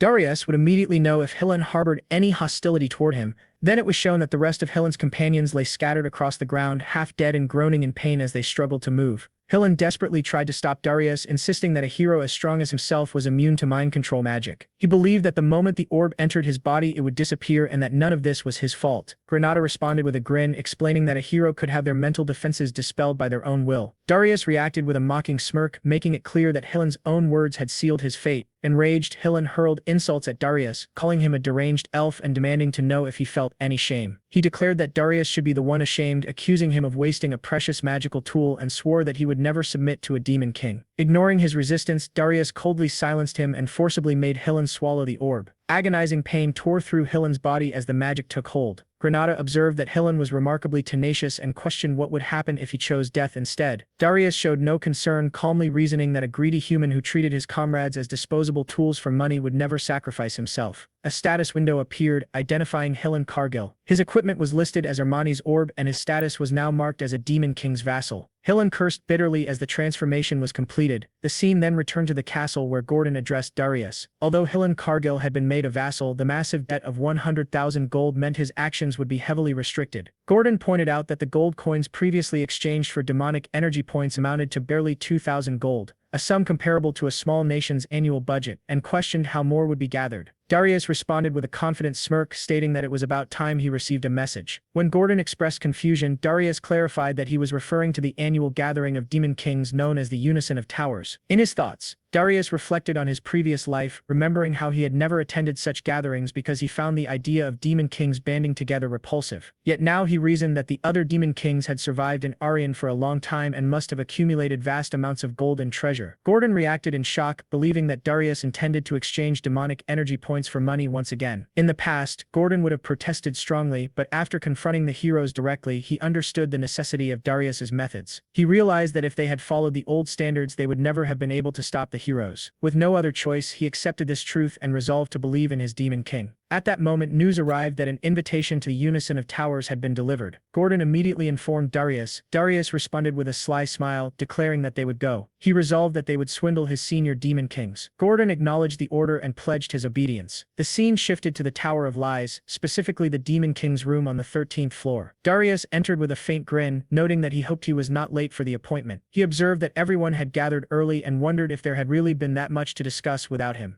Draxon Doldov, the Beast King of the Wolf Beastmen race, stepped forward and welcomed Darius. Reyna Soldan, the Demon Lord of the Winters and a Frost Demon, remarked that Darius was the one everyone had been talking about. Ugur Belvek, the Demon King of Indestructibility from the Titan race, stated that the fool who had insulted Jason Kochman had already been taken away. Jason Kochman, known as the Devil of Lies from an unknown tribe, also happily welcomed Darius. Darius responded with a smile, internally labeling them as pathetic. He commented on Harmony and questioned whether a Demon King should feel ashamed. In his thoughts, he admitted that he knew this was the right path for Aryan, yet something still lingered in his mind. Belvek suddenly erupted in anger and cursed at Darius, demanding what a newcomer like him could possibly know about Aryan. Darius calmly reflected that by scratching the surface just a little, it was easy to read people. He sensed that Belvek was openly radiating murderous intent. Darius smirked and mockingly called him an idiot, stating that he thought he was the only one in charge there. Belvek's rage intensified as he threatened to kill Darius if that was what he wanted. Darius replied casually, telling him to try if he could. As the two demon kings locked eyes, Jason intervened, reminding Belvek that this place existed for harmony and asking him not to ruin it. In Darius' mind, he noticed that the killing intent of both demon kings vanished instantly. He realized it was not magic and wondered whether it was Jason's power or the power of the tower itself. Darius agreed to proceed. Jason thanked him for his cooperation. Darius considered whether this phenomenon was similar to Mana's ghost, then dismissed the thought as unfounded speculation. He reminded himself not to let his guard down. Jason announced the start of the harmony at the top and declared that everyone could now speak freely. Darius remarked that it was not particularly impressive. Draxon angrily demanded to know from Belvek where Hillen Cargill was now. Darius fell silent and finally stated that Hillen Cargill was. The scene smoothly transitioned to the adjutant's reception room within the Tower of Lies. There, the aides of the Demon King of Beasts and the aides of the Devil of Lies stared coldly at Gordon. One of them questioned whether Hillen Cargill was dead. Gordon, visibly nervous, claimed that he did not know and explained that he had not even come to the top. He guessed that Hillen Cargill might be wandering around Mount Irgist and begged them not to question him further. Another beast scoffed, saying that it made no sense and that the tower should be visible if that were true. Gordon responded that it was not their tower. A different beast remarked that perhaps the rumors were true and mentioned His Majesty the Demon King. Gordon thought to himself that everything was indeed as Darius had said. Darius' earlier instructions echoed in his mind, reminding him that if other officers asked about Hillen Cargill, he was to say that he did not know and to act as a spy. He recalled Darius emphasizing that strict confidentiality was the top priority. Even so, Gordon felt something was strange. He realized that the Demon King had not been wrong. Gordon finally spoke. He suddenly shouted that the devil he served was a rebel, a fool who never listened to anyone. He complained that if left alone for even a moment, that devil would start doing bizarre things and angrily declared that if things were going to be like this, then everything should just be done without him. As the outburst ended, Hillen felt an unexpected sense of relief wash over him, and he could not understand why it felt so refreshing. Hearing Hillen outburst, the remaining beastmen responded with understanding. They expressed that they already knew and truly understood how things were. They complained that all demon lords were the same and repeated the words about their own demon king again and again. As Hillen heard this, tears poured from his eyes. In his heart, he realized that he had truly needed this small moment of comfort.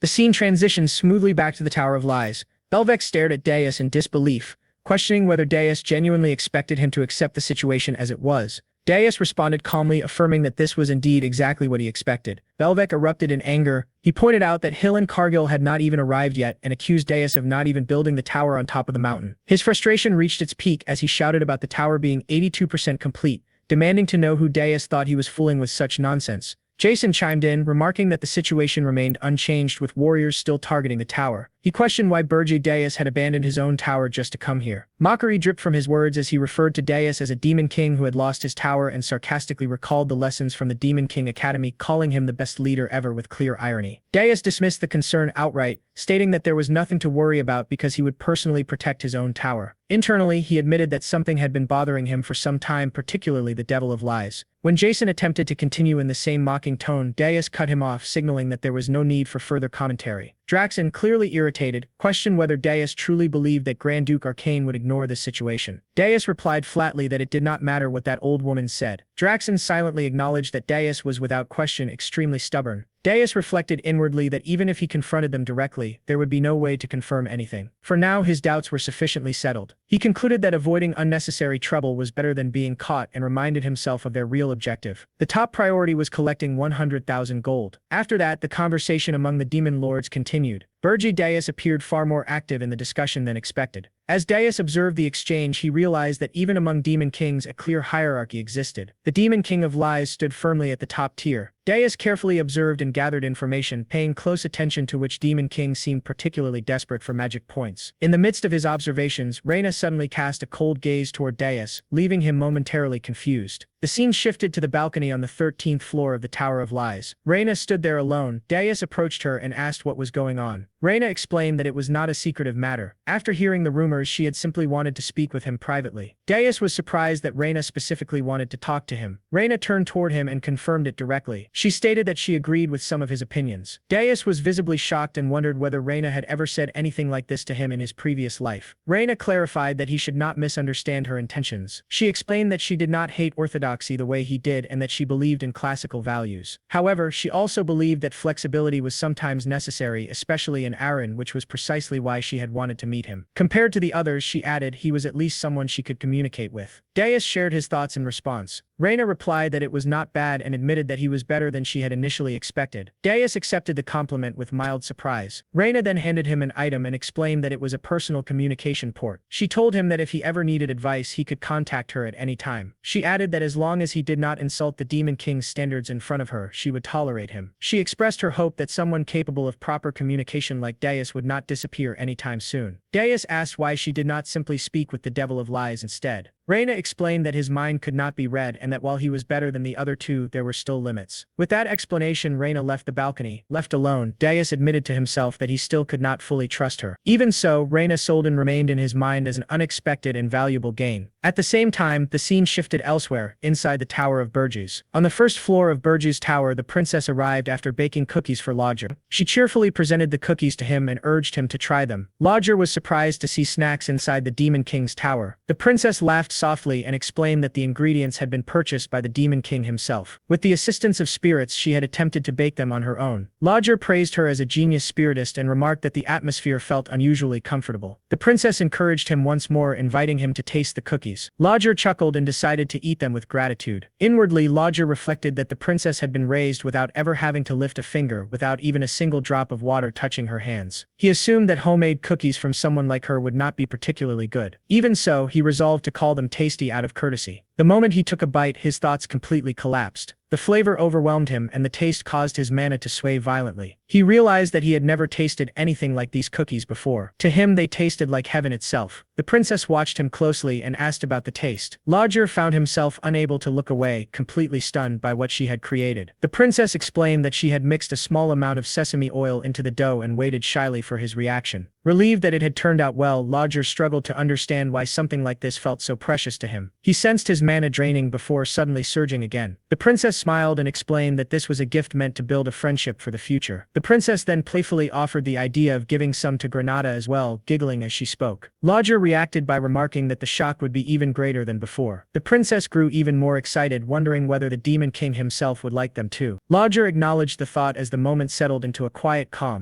The scene then transitioned smoothly back to Dias, who had just finished his private conversation with Reina and made his way back to the meeting hall. Upon returning, he immediately noticed that the area was completely empty. Dias observed that everyone had already left. Jason confirmed that the Harmony meeting of the tower had officially ended. Dias remarked that it had ended far too quickly. Sensing his tone, Jason offered him a cup of tea, suggesting that he might be feeling some regret. Dias dismissed the notion entirely, making it clear that he felt no sadness over it. Maintaining a calm demeanor, Jason insisted that Dias, as a human, was in desperate need of something essential, and that thing was money. The statement left Dias visibly shocked. Internally, he questioned what Jason truly meant and wondered how he could possibly know something like that. Jason made it clear that pretending was meaningless. He stated that Draxon had already told him everything. The tension in that moment sharply intensified, but Jason dismissed it entirely, stating that there was no need to waste time on meaningless psychological warfare. He immediately moved to the main point and proposed a deal involving demonic energy points in exchange for human currency. Dishers reacted cautiously, demanding to know Jason's true intentions. In response, Jason let out a quiet chuckle and revealed his plan.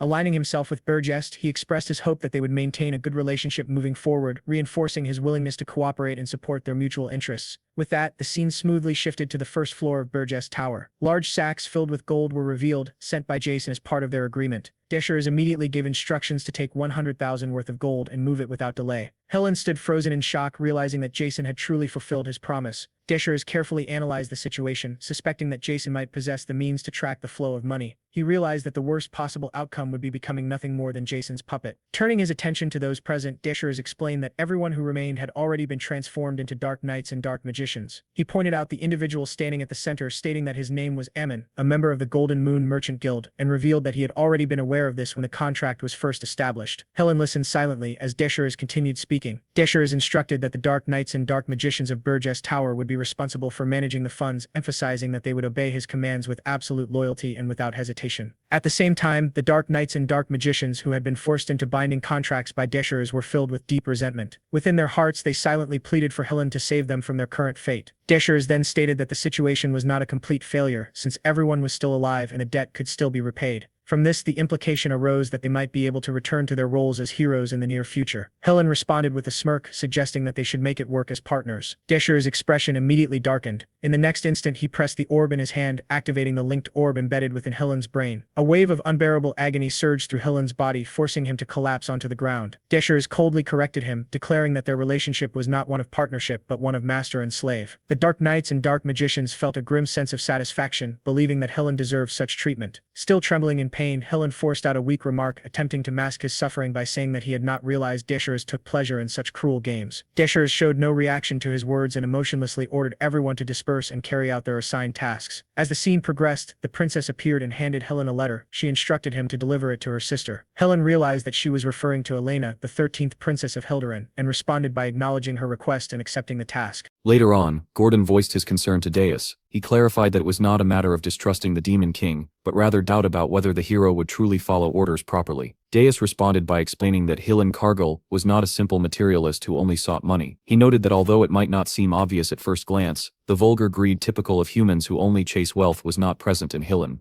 At the same time, Deus admitted that Hillen was not especially noble either. He concluded that Hillen Cargill did not seek honor, but popularity. Deus observed that Hillen was aggressive in everything he did because he wanted to stand out. He added that if Hillen controlled himself well using the Armani orb, there would be no better spy than him. Gordon reflected silently, realizing that Deus had studied humans to this extent. He felt that he could no longer remain idle. Deus then smirked and imagined the outcome. He stated that if a hero acting as a subordinate of the Demon King were to destroy human society from within, it would be a sight worth seeing. Gordon immediately agreed and affirmed his loyalty to the Demon King. At that moment, a knock echoed at the door, leaving both of them briefly confused. The scene then revealed the princess entering the room. Carrying a plate of cookies, she offered them cookies in a calm and casual manner. Deus took the plate from her, and commented that she had been coming in and out of the hall room whenever she pleased lately. He warned that if he disliked it, he would send her to the underground prison for an entire month. The princess responded confidently, insisting that he try them first. Deus looked at the cookies, and remarked that they were nothing more than a simple human dessert. As Deus took a bite of the cookie, his expression changed instantly.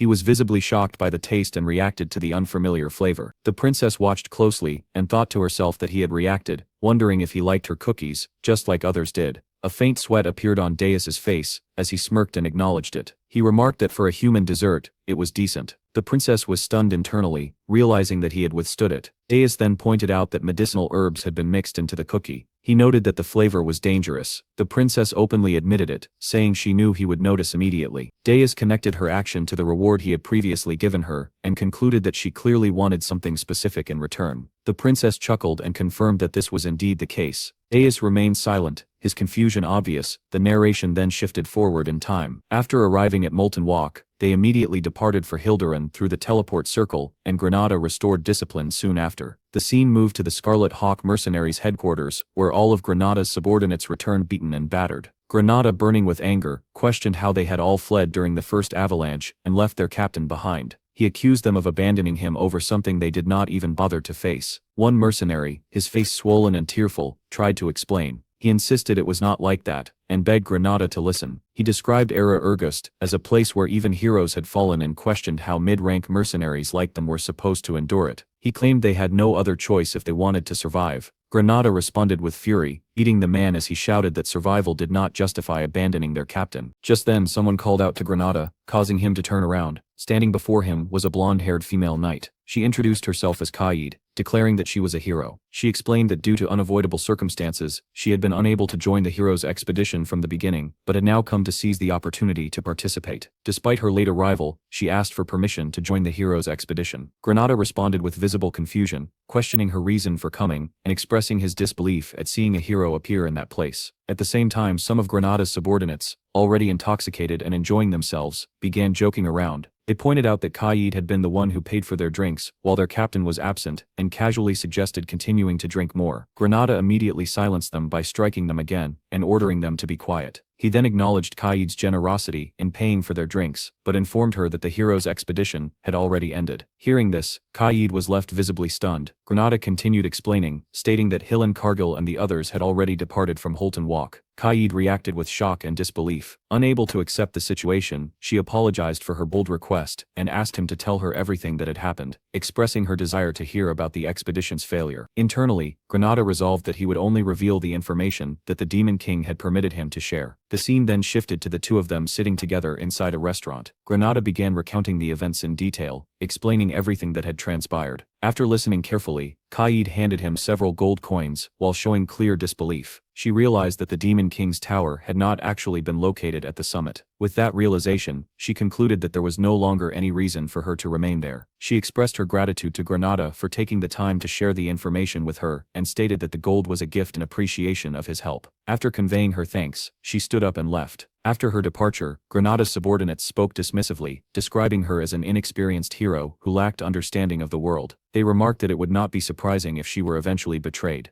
He then silently watched the knights as they departed, carefully observing everything that had taken place. The scene shifted to Holt Walk. Inside a quiet and deserted alley, Kaid arrived and announced that it was time to return, explaining that the princess's fiancé was waiting. In response, the princess firmly rejected the suggestion, expressing her refusal to return, and declaring her determination to live as a hero instead. Granada secretly observed the entire exchange from his hiding place. Driven purely by curiosity, Granada noticed the shadowy figures moving silently as they walked. Their faces were concealed behind masks, making it impossible to read their expressions. He realized that the hero in question was actually the princess herself. He understood that matters concerning the kingdom were not something he should interfere with. At that moment, a knight suddenly appeared and stopped Granada, pressing a sword against his throat. Granada immediately began sweating as fear and tension overtook him. The knight demanded that he reveal his identity, accusing him of spying. The knight further pointed out that Granada was using suspicious magic. Panicking internally, Granada realized that the item in his possession was a magical artifact given to him by the Demon King. He understood that if he were captured, his identity as the Demon King's subordinate would inevitably be exposed. The knight's expression grew colder and more menacing as he concluded that Granada was a spy from another realm. With that judgment, the knight declared his intention to execute him. Overwhelmed by fear, Granada thought of the Demon King. He realized that he had chosen the wrong place to hide. His thoughts raced frantically as he struggled to determine what action he should take next. Granada was suddenly spotted by a knight, and the instant their eyes met, he immediately turned and ran. He sprinted toward the palace entrance, as loud shouts erupted behind him. The knights raised their voices in alarm, shouting that an assassin had appeared, their cries echoing throughout the area, as they warned each other not to let him escape. Shock spread rapidly as the possibility that he might truly be an assassin became real. However, the knights did not hesitate. They urgently instructed the princess to step back, quickly surrounding her, and forming a protective barrier with their bodies.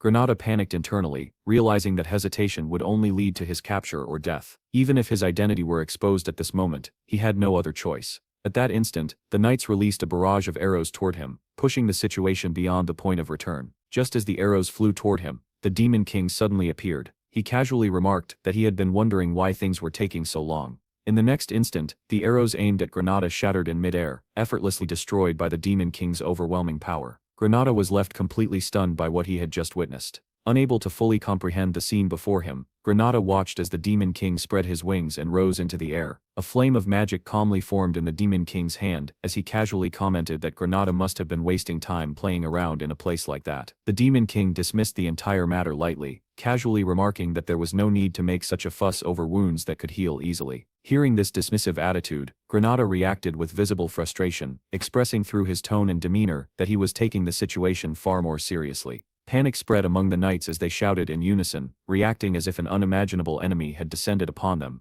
They immediately assumed that the Demon King had come for the princess and believed he intended to abduct her as part of some dark sacrifice. She urged the knights not to hesitate and declared that this was their opportunity to capture the Demon King. She ordered them to attack without concern for her well-being. The Demon King turned his gaze toward her, showing a brief hint of surprise as he realized something he had not previously known. The knights reacted with disbelief, shouting angrily as they rejected what they were seeing. Confusion spread among them as they questioned why the Demon King would appear in such a place. The Demon King remained calm, explaining that his presence there was merely coincidental, as he had been running an errand nearby, transitioning smoothly to an earlier point in time. Inside a quiet tower, the Demon King was shown sitting calmly while listening to the princess. She expressed her request, stating her desire to obtain senile powder. The Demon King immediately understood the meaning behind her request. He recognized that senile powder was a substance used to assist in forming contracts with spirits. The princess confirmed this understanding with a gentle smile, making her intentions clear. She then began recounting a story from hundreds of years ago. Long ago, an elf named Sel had returned to the human kingdom, where the king gave her a specific command. He had wished for humans to be able to form contracts with spirits more easily, and so Sel was ordered to develop a substance that could aid in that process. Through long years of effort and research, the substance later known as senile powder was eventually created.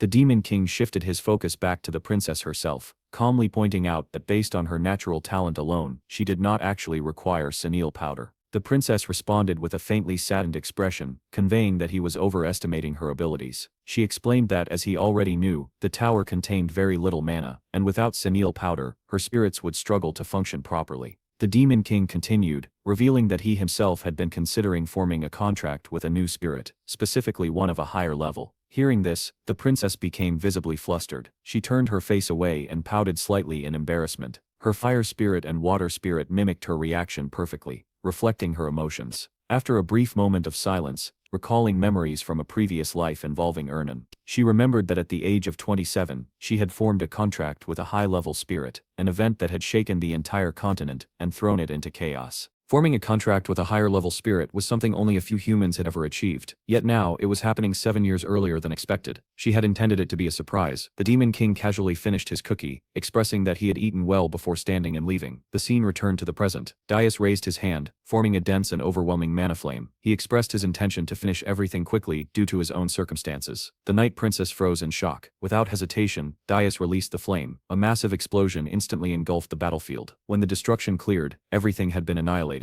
Yet the Night Princess remained standing. A powerful green aura flowed from her body. The Demon King stared at her in surprise. Ignoring the Knight's warnings, she charged forward and attacked. She declared that a warrior's aura could destroy demons and expressed that warriors were the natural enemies of the Demon King. She rejected her life in the palace, declaring the battlefield as her true place. She unleashed Jesbine's highest swordsmanship, the Crescent Slash. The attack detonated the air and surged toward the Demon King. As she fought, she reflected on her past. She had been treated as insignificant, someone easily discarded for political gain. Despite that, she endured brutal training to be acknowledged as a warrior. She believed defeating the Demon King would finally earn her recognition and freedom. With that resolve, she risked everything. In response, the Demon King calmly gathered aura and instantly shattered her sword. She froze in shock as the fragments scattered. A dark red aura erupted from his body as he rose into the air, completely dominating the battlefield. His presence overwhelmed her, filling her with fear. He mockingly expressed that someone who was both a princess and a warrior could be useful. Fear consumed her. The knights immediately rushed forward, placing themselves between her and the Demon King. The Demon King released another massive explosion. His aura engulfed everything. Minutes later, silence remained. The battlefield was completely destroyed. The ground was torn apart, and knights lay motionless. Two healers soon arrived. Seeing the destruction, they immediately realized a demon was responsible. They found an injured knight, and desperately tried to keep him conscious. With his remaining strength, he mentioned the princess and the Demon King. The healers froze in shock. The scene then shifted to the dungeon of the Tower of Burge. In the dungeon, the Demon King brought the unconscious warrior princess. Her body was covered in bruises and wounds from the battle. Another princess examined her carefully and wondered if she was Senial. The Demon King corrected her, stating that she was Princess Cuddy Jespine, the 9th princess. He declared that she would now live on the 4th floor of the tower, and instructed that she be treated properly, concluding that she would be useful if raised well. The princess agreed, but asked why another princess had been brought. The Demon King casually explained that he found her along the way and picked her up, adding that kidnapping royalty helped him gain magi points. When the princess asked what magi points meant, the Demon King immediately realized he had nearly revealed a secret. He denied it and claimed she had misheard him. He then changed the subject and stated that he would bring her Senial powder. As he left, he internally reprimanded himself, reminding himself that he was the Demon King and she was only a prisoner. Soon after, news spread across the continent that the 9th princess of the Jespine Empire had been kidnapped. The scene shifted to the Hero Guild headquarters. Hillen stood at the center while the heroes questioned him. One hero confirmed that Hillen was telling the truth. Hillen lowered his head and admitted his failure to locate the Demon King's tower, accepting responsibility. Another hero reassured him, expressing that no warrior should be blamed for such an outcome, since doing so would discourage future leaders. Hillen felt relieved and expressed his gratitude. At that moment, new information arrived. A hero reported that during the retreat, the Demon King had kidnapped the 9th princess. The Jespine Empire had requested the raising of the warrior's banner. Hillen spoke, expressing regret and proposing a reconnaissance mission instead of immediate war. He reasoned that a truly powerful Demon King would not hide, and secrecy suggested weakness. The heroes agreed with his logic and supported his proposal. A senior hero then declared that full-scale war would be suspended until the tower's location was confirmed. Hillen bowed and silently wondered if this outcome had been part of the Demon King's plan, realizing he had successfully bought time. The scene returned to the Demon King, who reviewed Hillen's report and instructed him to continue observing. He admitted to himself that without Hillen's actions, the warriors would have already launched an attack. He considered recruiting them one of his best decisions. Outside, Hillen and Granada used their influence to delay the warriors further. Meanwhile, the Demon King continued his plans, focusing on accumulating demonic points through kidnapping royalty. His resources steadily increased. He also prepared to use the powerful Armanis beads as an energy source. The dwarves reinforced the tower, making it nearly impenetrable. Krutu's power grew through contracts with high-level spirits, including Princess Ernan. The Demon King concluded that even elite warriors would not be able to defeat him. With the tower nearing completion, his thoughts turned to revenge. He aimed to take revenge on the warriors who had killed him before. His target was Amur, the city of magic and engineering. His goal was to seize it without being detected. The scene then shifted to the kingdom of Akan, to the great city of magic and engineering, Amur. On the outskirts of the world's largest magic market stood a small and unremarkable shop known as Jettison's Paradise. Inside, the shopkeeper sat lazily behind the counter, casually flipping through a newspaper. His expression gradually grew dull as boredom overtook him, and he released a weary sigh. While reading, his mind wandered to the latest rumors spreading across the continent. He recalled reading that the 9th princess of Jespine had been kidnapped immediately after the hero expedition ended. He also reflected on the growing anger directed toward the Hero Guild and their continued inaction. The newspaper further reported that a hero named Logir was now being hunted. After absorbing all of this information, the shopkeeper quietly muttered to himself, expressing that these events truly made it feel like the end times were approaching. Suddenly, the bell above the door rang, announcing the arrival of a new customer. The Demon King stepped inside.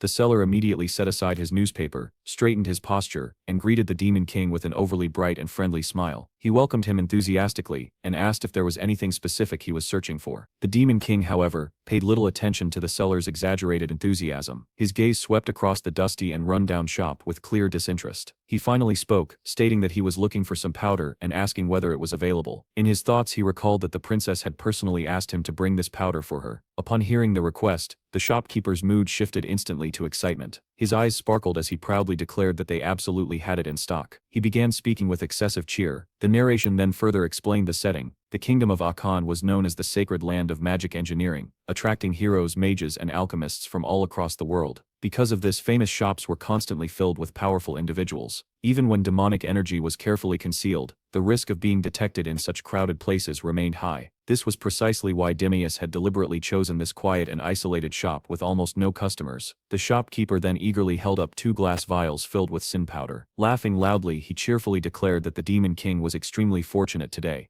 He then picked up one of the vials and examined it carefully. He observed that sin powder was normally green, and questioned why this one was purple instead. The shopkeeper laughed and explained that this was a newly developed version. Lowering his voice, he revealed that it had been secretly created inside the Mage Tower, and had not yet been officially released. The seller continued his excited explanation, emphasizing that this new sin powder had not yet entered the public market. In his thoughts, he assumed that the man before him must be a wealthy noble, since no ordinary person would travel all the way to such a remote and shabby shop. The Demon King immediately saw through the seller's intentions. His expression darkened as he realized that the seller understood he had limited options and was deliberately attempting to extort him. Anger surged within him, and for a brief moment he considered killing the seller on the spot. However, before he could act on that thought, the bell above the shop door rang once again. The seller instantly shifted his attention away from the Demon King and turned to greet the new arrivals with cheerful enthusiasm. A group of people stepped inside, and one of them quietly whispered to another, expressing disbelief and questioning why they were beginning their search in such a shabby place. The Demon King looked toward the entrance and froze in shock. He immediately recognized the newcomers as Princess Louise and her knights. One of the knights calmly remarked to Louise, expressing his belief that if the man named Logger possessed any sense, he would avoid appearing in places that attracted attention. Louise, however, displayed clear irritation. She openly complained, expressing frustration at being forced to enter such a filthy place because of him. Hearing this, unease grew within the Demon King as he was the one responsible for kidnapping Logger. One of the knights then approached the seller and politely explained that they were searching for someone.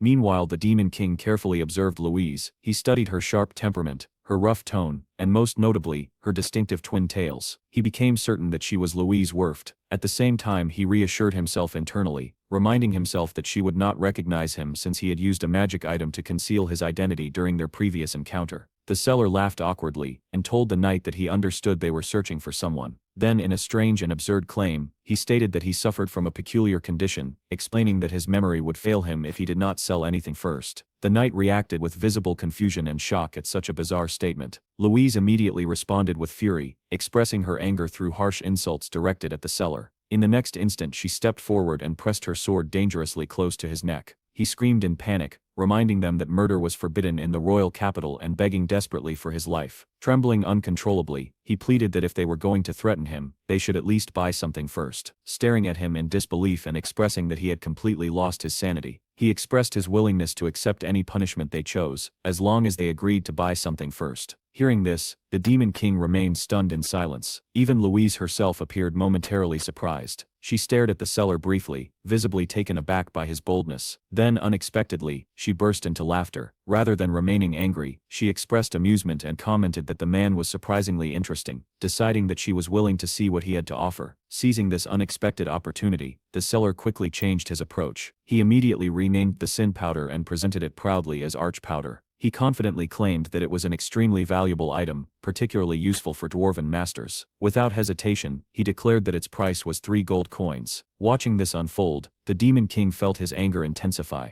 His teeth clenched tightly as he silently cursed the seller in his thoughts, realizing that the man had attempted to scam him and was now shamelessly deceiving Louise as well. Yet to his surprise, Louise appeared completely satisfied. She accepted the arch powder without hesitation, expressed her thanks to the seller with a smile, and even offered blessings toward him, before shifting her focus back to her true objective. She then calmly asked whether a dwarf named Logger had recently passed through the shop. The seller shook his head and expressed that it was the first time he had ever heard that name. However, he quickly added that there was a well-known gathering place in Aachen where blacksmiths typically met whenever they visited the kingdom, suggesting that they might find useful information there. She then signaled that it was time to leave, and her knight immediately acknowledged and followed her decision without hesitation. As she turned toward the door, she quietly expressed her disgust, remarking that the seller's behavior had been utterly shameful. Once Louise and her knights exited the shop, the tension finally dissipated. After the door closed, he raised an eyebrow and addressed the seller with a faint smirk, expressing his admiration for the seller's boldness in successfully selling worthless powder for 3 gold coins. The seller responded with a proud grin as he pocketed the coins, clearly satisfied with his success. He admits he stayed silent because Louise looked like a noble who would easily pay 3 gold and would not kill him over such a small amount. Smirking, he adds that for 10 gold, he could even share a secret.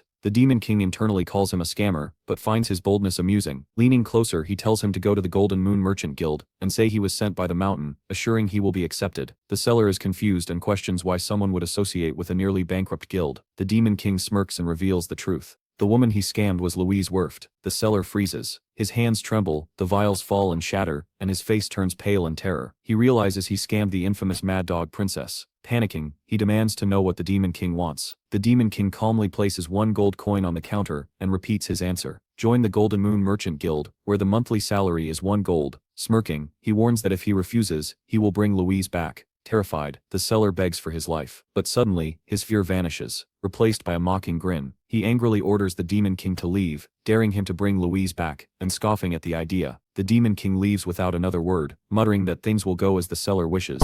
He goes straight to Louise and tells her everything. Hearing she was scammed, Louise explodes in fury and storms back to the shop. Inside, the seller sees Louise return and breaks completely. Outside, the Demon King examines the vial and realizes even the poorest shops sell proper sin powder, silently cursing the seller's shameless greed. Louise approaches and thanks him sincerely, saying she recovered her money because of him. He politely asks what she did to the seller. She clenches her fist and admits she could only teach him a small lesson in a foreign country, muttering that she should have ripped his heart out. One knight tries calming her, surprised at her rage. The Demon King grows uneasy, reminded how dangerous and eccentric she is. He quickly changes the subject and asks about Lager. Louise immediately brightens and eagerly confirms he is a blacksmith, asking if he knows him. The Demon King shows a necklace and asks if it belongs to Lager. The knight instantly recognizes it as Lager's early work. The Demon King fabricates a story, claiming he met Lager 2 months ago in Ormouth, helped him while starving, and received the necklace in gratitude. Louise grips the necklace tightly, trembling with emotion. She admits she owes him again, and wishes she could host him properly, making the Demon King uneasy. She hands him an emblem, saying it can be exchanged for the best equipment in the Dwarven Kingdom. He accepts it calmly. Louise and her knights leave.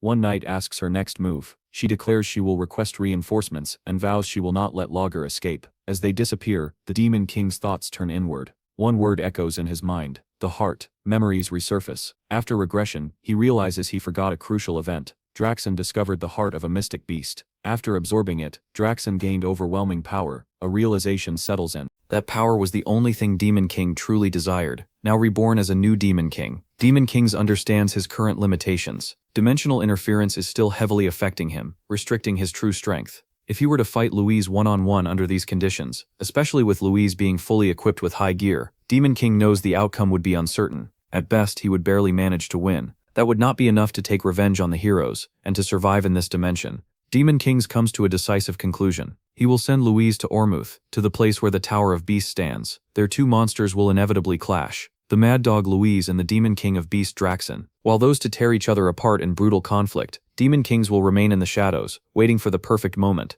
And when the battle ends, he will claim the prize for himself. Deep within the Rainforest Kingdom, the scene shifts once again. The dwarf princess pushes through the dense jungle as her armor brushes against thick vines while her companions follow closely behind. One of the dwarves rushes toward her urgently and reports that airborne officers have delivered an ultimatum. An anonymous source demands that they withdraw immediately. Yet she does not slow down, and her eyes burn with determination as she answers firmly that she still has not found him. Continuing deeper into the dark forest without any intention of turning back, cold sweat rolls down the dwarf princess's face while her subordinate urges her again, warning that they must inspect only the areas permitted by the anonymous order. Yet she clenches her teeth as anger overpowers her hesitation, and she declares that there are still places she has not searched. Then her gaze suddenly locks onto Beast Mountain standing in the distance, and she freezes for a moment in disbelief. Even the domain of the Beast King is considered forbidden and dangerously beyond reason. A dwarf calls out desperately to stop her, but she continues walking forward without hesitation, confidently declaring that it will be fine because no one can touch her. Sweat soaks through her armor, yet excitement burns brightly in her eyes as she laughs sharply and declares that someone dared to challenge her, reminding everyone that they are part of the royal family, and the entire nation wields dwarven weapons crafted by their kingdom. If anyone wants war, then they will receive war. Beside her, the small doll companion whispers nervously and wonders what if there were never any loggers in this forest? What if the man they trusted fooled them? The princess immediately shoots a sharp glare toward the doll and coldly admits that such a possibility exists, but warns it to stay quiet or she will knock its head off first.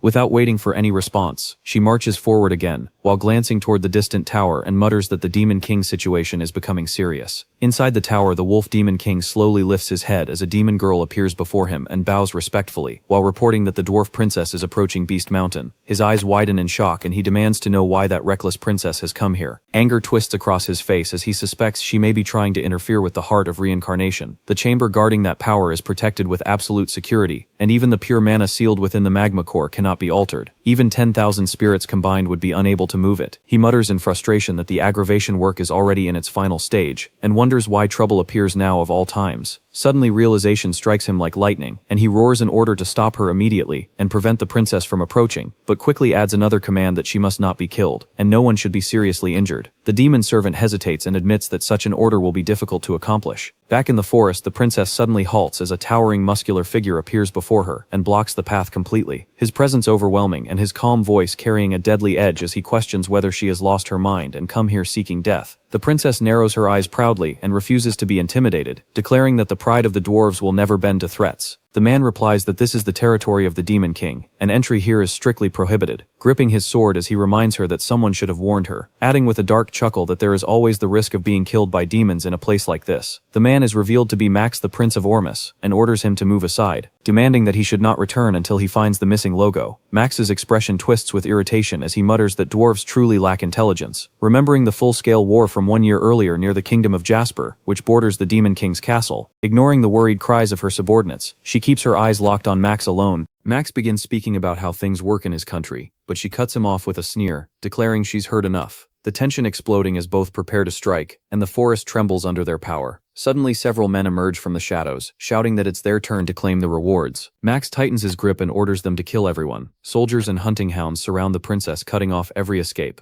while Max declares they will all die for the prosperity of Ormus. Rage surges from the princess as she raises her massive axe and shouts at them for daring to challenge her. In the distance, thunderous demonic gallops echo. Inside the tower, the Wolf Demon King roars in disbelief, realizing Ormus' forces intend to kill the princess and frame him, triggering a full-scale offensive like 200 years ago. Monstrous demons are dispatched instantly, as he grimly resolves the princess must survive. Back in the forest, blood and violent mana stain the battlefield, as Max's allies cut down dwarves with precision, chaos reigning until a golden shield flares around the princess. She shouts for her soldiers to be released while a wounded dwarf pleads that the enemy advantage is overwhelming and they cannot win head-on, urging her to escape while they clear a path. Her teeth clench, fury burning as she declares she'll smash everything herself, ignoring the doll's plea to calm down. Max raises his weapon, mana blazing, sneering that she hides behind a shield like a turtle. Suddenly violent purple energy explodes before him, blinding and overwhelming. He freezes in shock, wondering if the Beast King's subordinate has arrived. A dark purple aura intensifies above them, and a cold voice echoes declaring the Ormus attack was never part of the plan, and humans are unpredictable. Max's eyes widen as he realizes the being before him is no mere beast or demon.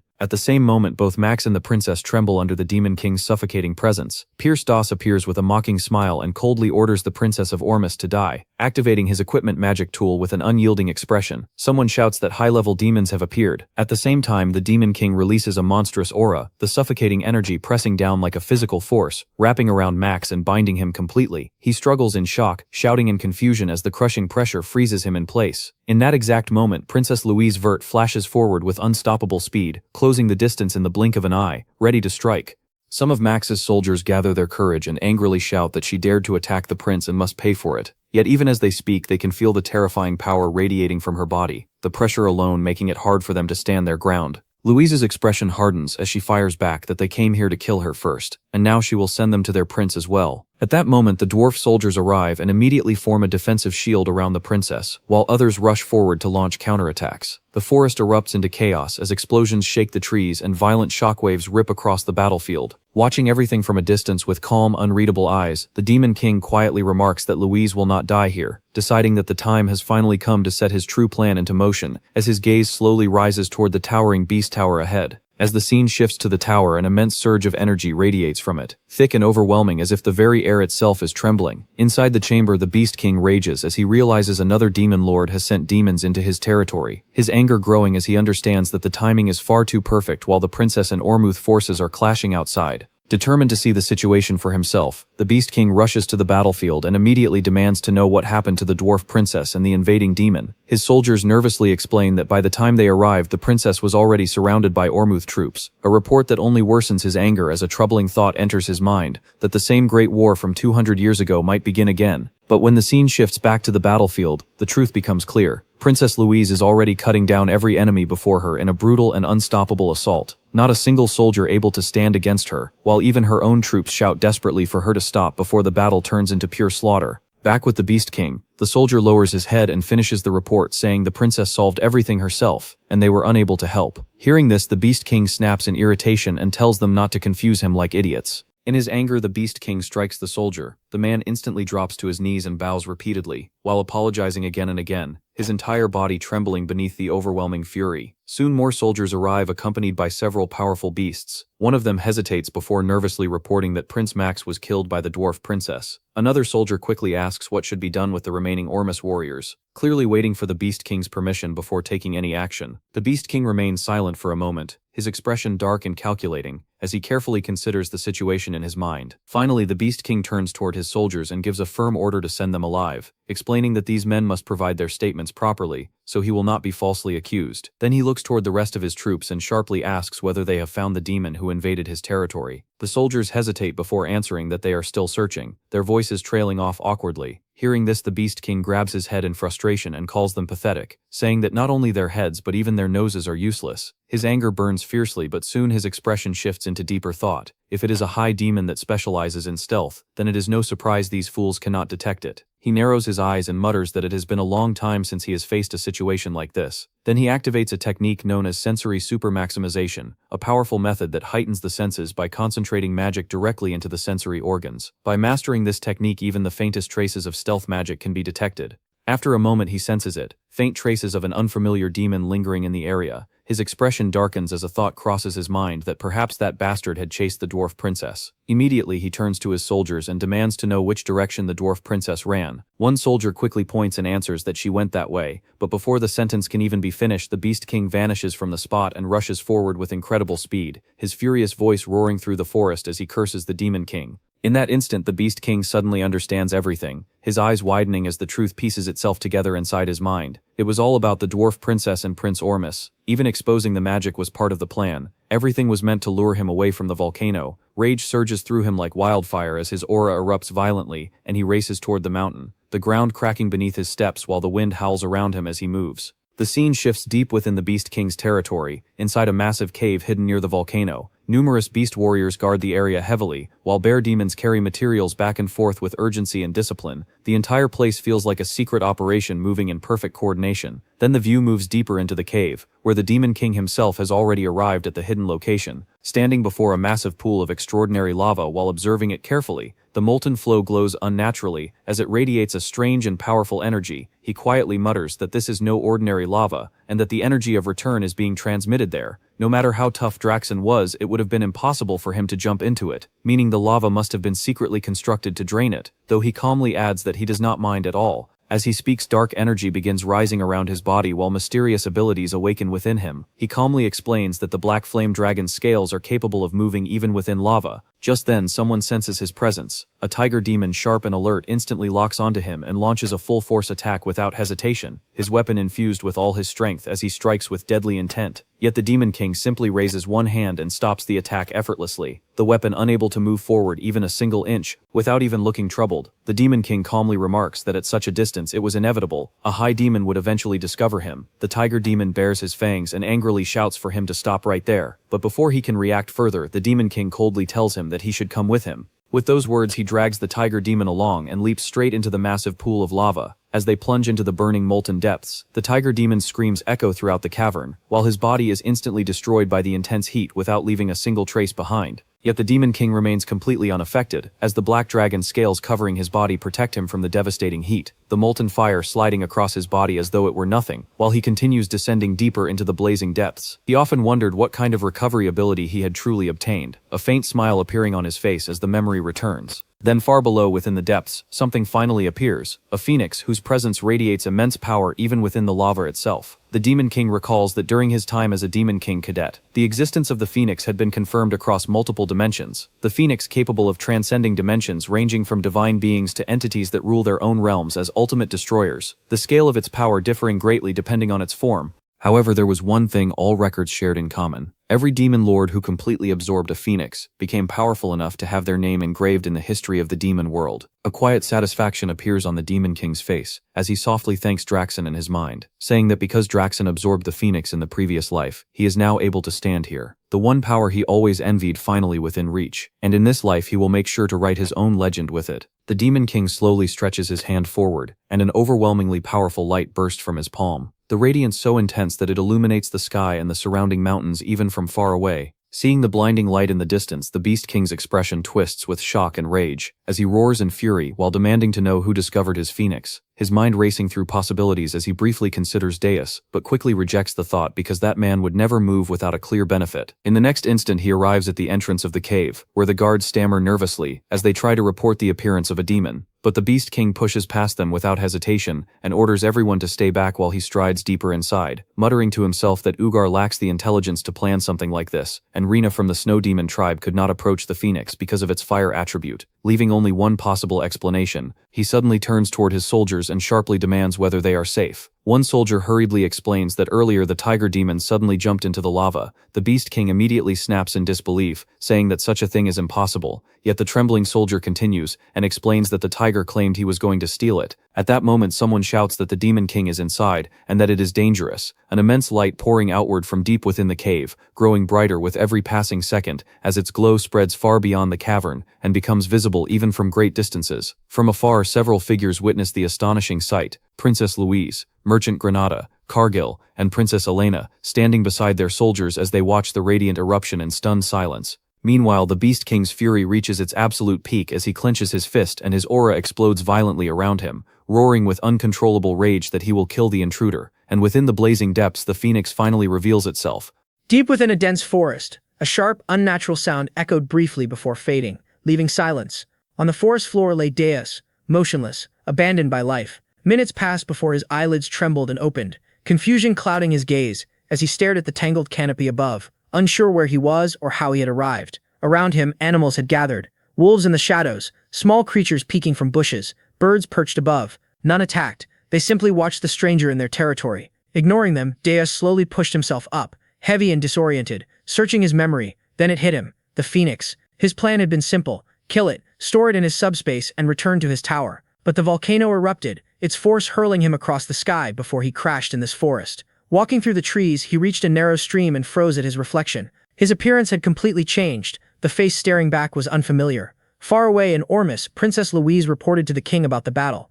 Ormus warriors had intervened bravely, but the king's son had died. Consumed by grief and rage, the king immediately ordered a massive expedition. The Beast Demon King must be defeated. Back in the forest, Deus received a holographic call from Hillen. Shock crossed Hillen's face at Deus's new appearance, but Deus calmly confirmed his identity. Hillen reported that nearly 500 participants, including 200 recognized heroes, would attack the Tower of Beast, led by the 10-star battle mage Rosal Charnt and Vice Commander Balaf Dislord. Not all groups agreed with killing the Demon King. Some wanted him alive for the tower's rare resources. Deus quickly decided Hillen would join the expedition and personally kill the Beast Demon King when the opportunity arose, boosting his reputation among humans. Soon after, Gordon reported that Draxen had summoned several Demon Kings, including Belvec and Reyna, to the Tower of Beast.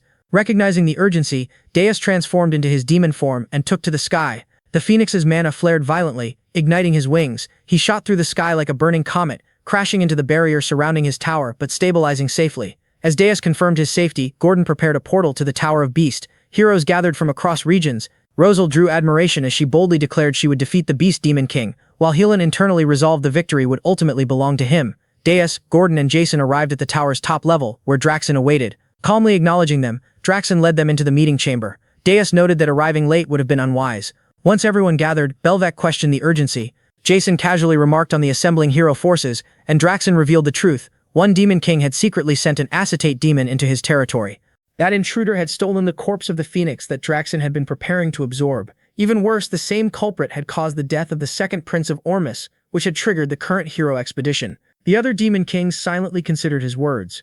Some wondered whether Draxen had been secretly hiding a phoenix all along. Others believed stealing such a powerful spirit beast was reckless. However, provoking the kingdom of Ormus into launching such a massive expedition clearly suggested that someone intended to destroy Draxen. Continuing his explanation, Draxen suggested that the same mysterious enemy might also be responsible for the death of the dwarf princes. If that were true, the real objective might be to ignite a massive war across the entire continent. Looking around the chamber, Draxen declared that someone present might be trying to eliminate him. But if that was the plan, he warned that he would not fall alone. Filled with anger, he swore that he would uncover the traitor responsible. To achieve that, he announced that he would purchase the black box key. The black box installed inside the tower was a special device capable of recording the movements and actions of demon kings.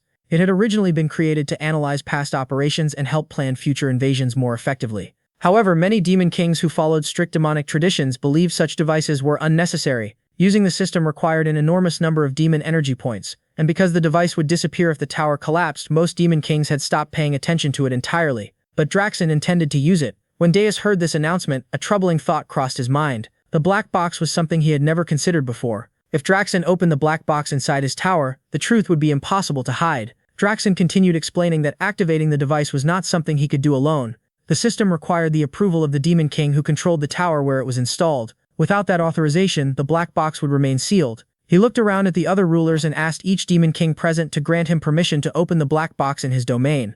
His reasoning was simple. If the one responsible for the chaos was hiding among them, that person would likely refuse the request. For a moment, the chamber fell silent. Deus listened carefully, feeling a growing sense of unease. The situation had suddenly become far more dangerous than he had expected. If the recordings inside the black box were revealed, the truth might come to light, but the tension in the room quickly dissolved. One by one, the Demon Kings granted their approval. Even the Demon Queen gave her authorization without hesitation. None of them opposed the request. Satisfied, Draxen nodded. With everyone's approval secured, the process could begin whenever he decided to activate the device. He announced that once the results were obtained, he would inform them. For now, the meeting was finished. Later, more details about the black box key became known. It was an extremely rare consumable item that could only be used once. Its price was staggering 9,999 demon power points. Only rulers with immense reserves of demonic energy could even consider purchasing it. Because of that overwhelming cost, most demon kings avoided using it altogether. Draxen himself had no intention of buying the key immediately. With the hero expedition preparing to attack his tower, spending such an enormous amount of power right now would be reckless. If he weakened himself before facing the heroes, the consequences could be disastrous. However, he had already decided what he would do afterward. If the hero expedition failed, and the situation returned to normal, he would immediately purchase the black box key. Once he obtained it, he planned to open the black boxes belonging to Deus and Jason. Only then would the traitor's identity be revealed. Meanwhile, after leaving the meeting, Deus and Gordon returned to their own tower. As soon as they arrived, Deus began carefully analyzing the situation. The possibility of the black box being activated weighed heavily on his mind. There was only one solution. Before that moment arrived, Draxen had to be eliminated. With that decision forming in his thoughts, Deus decided to inspect the tower before planning his next move. Gordon informed him that most of the preparations inside the tower had already been completed. Hearing that, Deus suggested they begin their inspection from the lowest level. Together they descended to the first floor of Berg Tower. The sight that greeted them was impossible to ignore.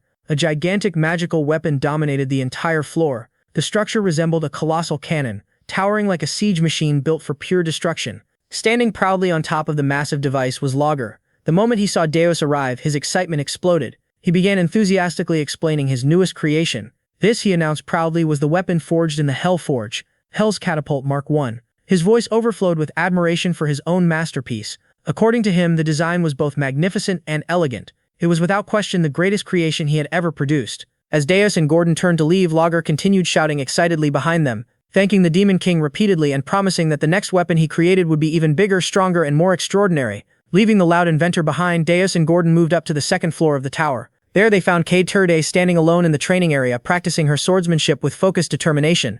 The moment she noticed Deus entering the room, she did not hesitate for even a second. She lunged forward and launched an attack immediately. Her blade moved with impressive speed, cutting through the air toward him.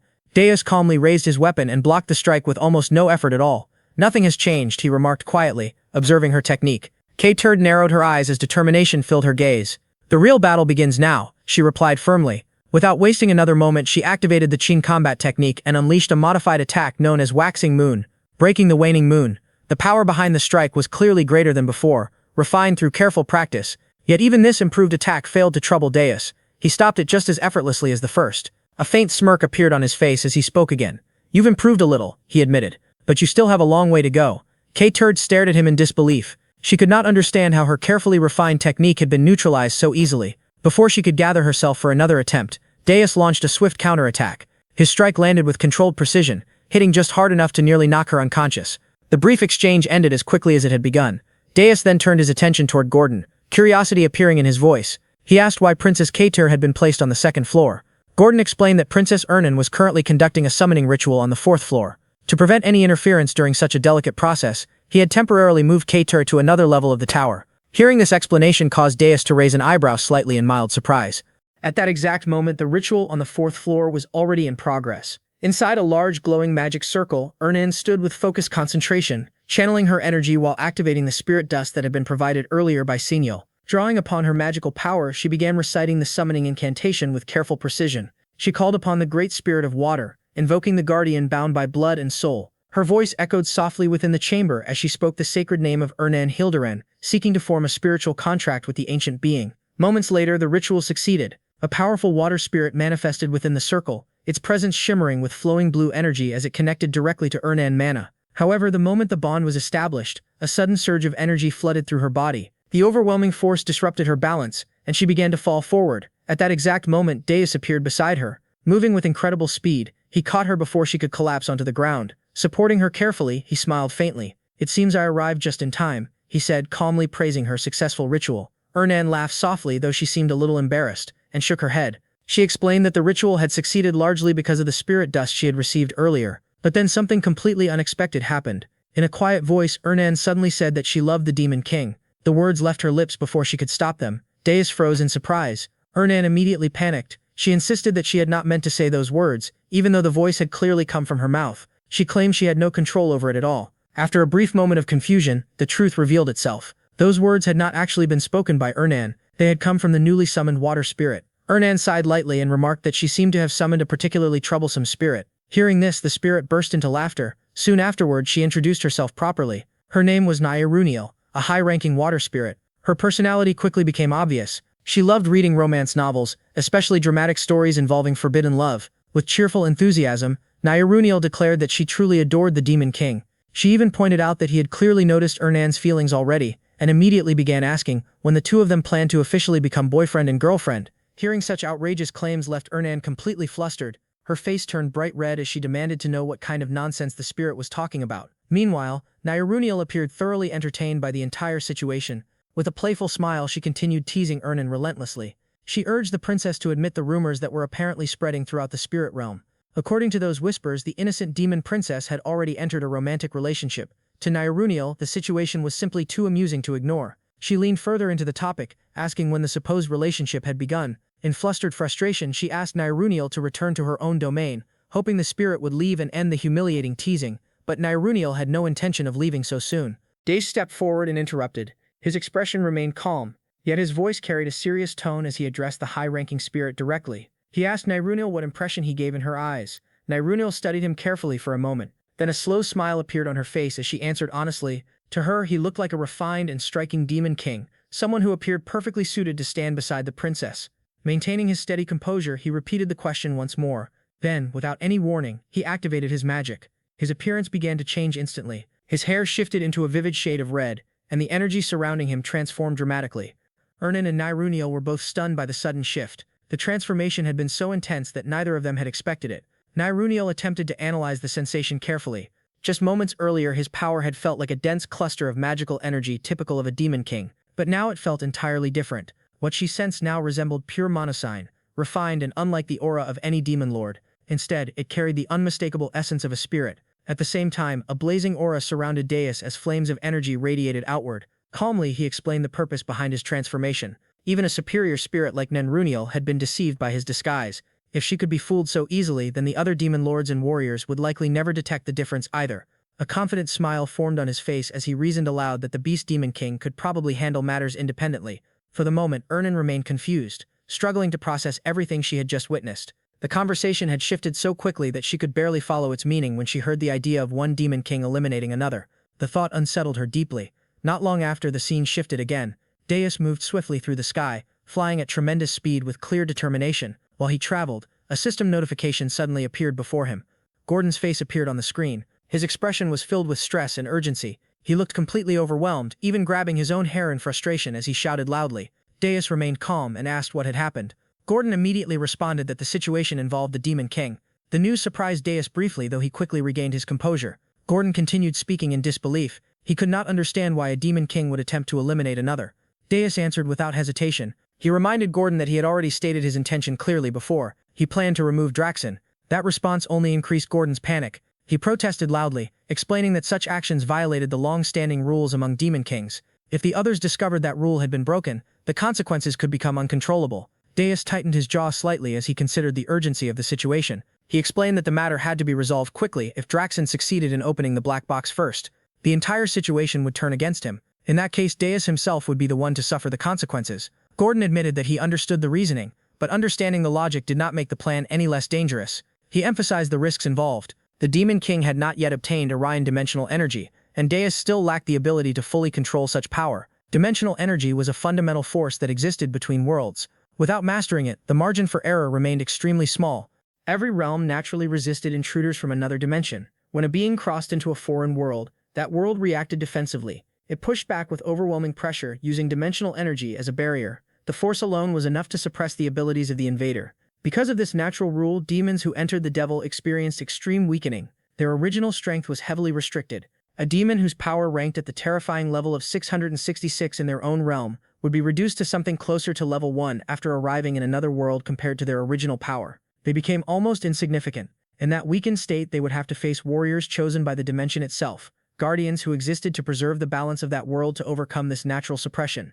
The demon race had created a specialized invasion system. That system was known as the Demon King's Tower, sometimes called the Devil's Tower. The tower functioned as a magical conduit that linked the demon world, the Demon King, and the flow of magical energy. By investing accumulated magic points into the structure, the Demon King could gradually draw stronger power from their home realm.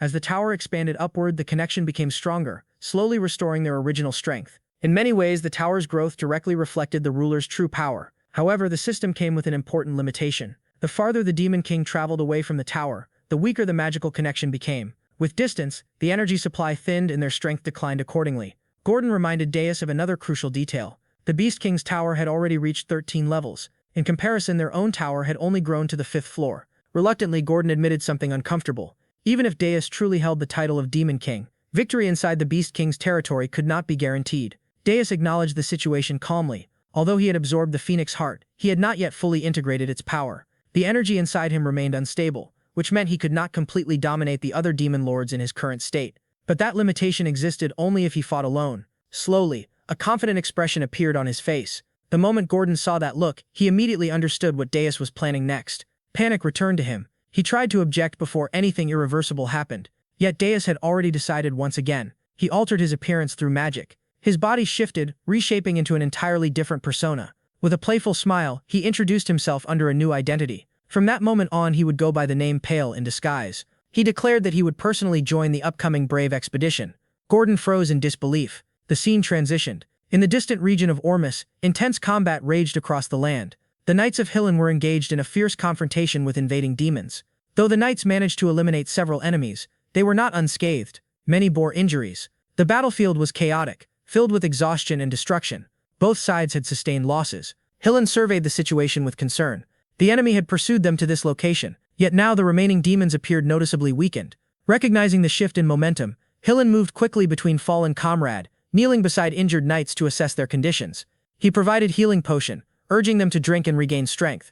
One soldier groaned in pain, struggling even to sit upright. Amid this aftermath, Views arrived, now appearing as Pale. His presence was composed and unfamiliar, his demeanor calm yet commanding. After observing the wounded and the disorder around him, he asked Hillen how the situation had escalated to this point. Hillen instinctively began to address him formally, but Deus interrupted gently, instructing him to use the name Pale instead. Hillen nodded and complied. He then began explaining the events. Once the expedition force had gathered, they initiated their assault on the Beast King's tower as planned. Their strategy relied on exploiting the Beast King's vulnerability, specifically targeting the tails by concentrating their attacks on that weakness.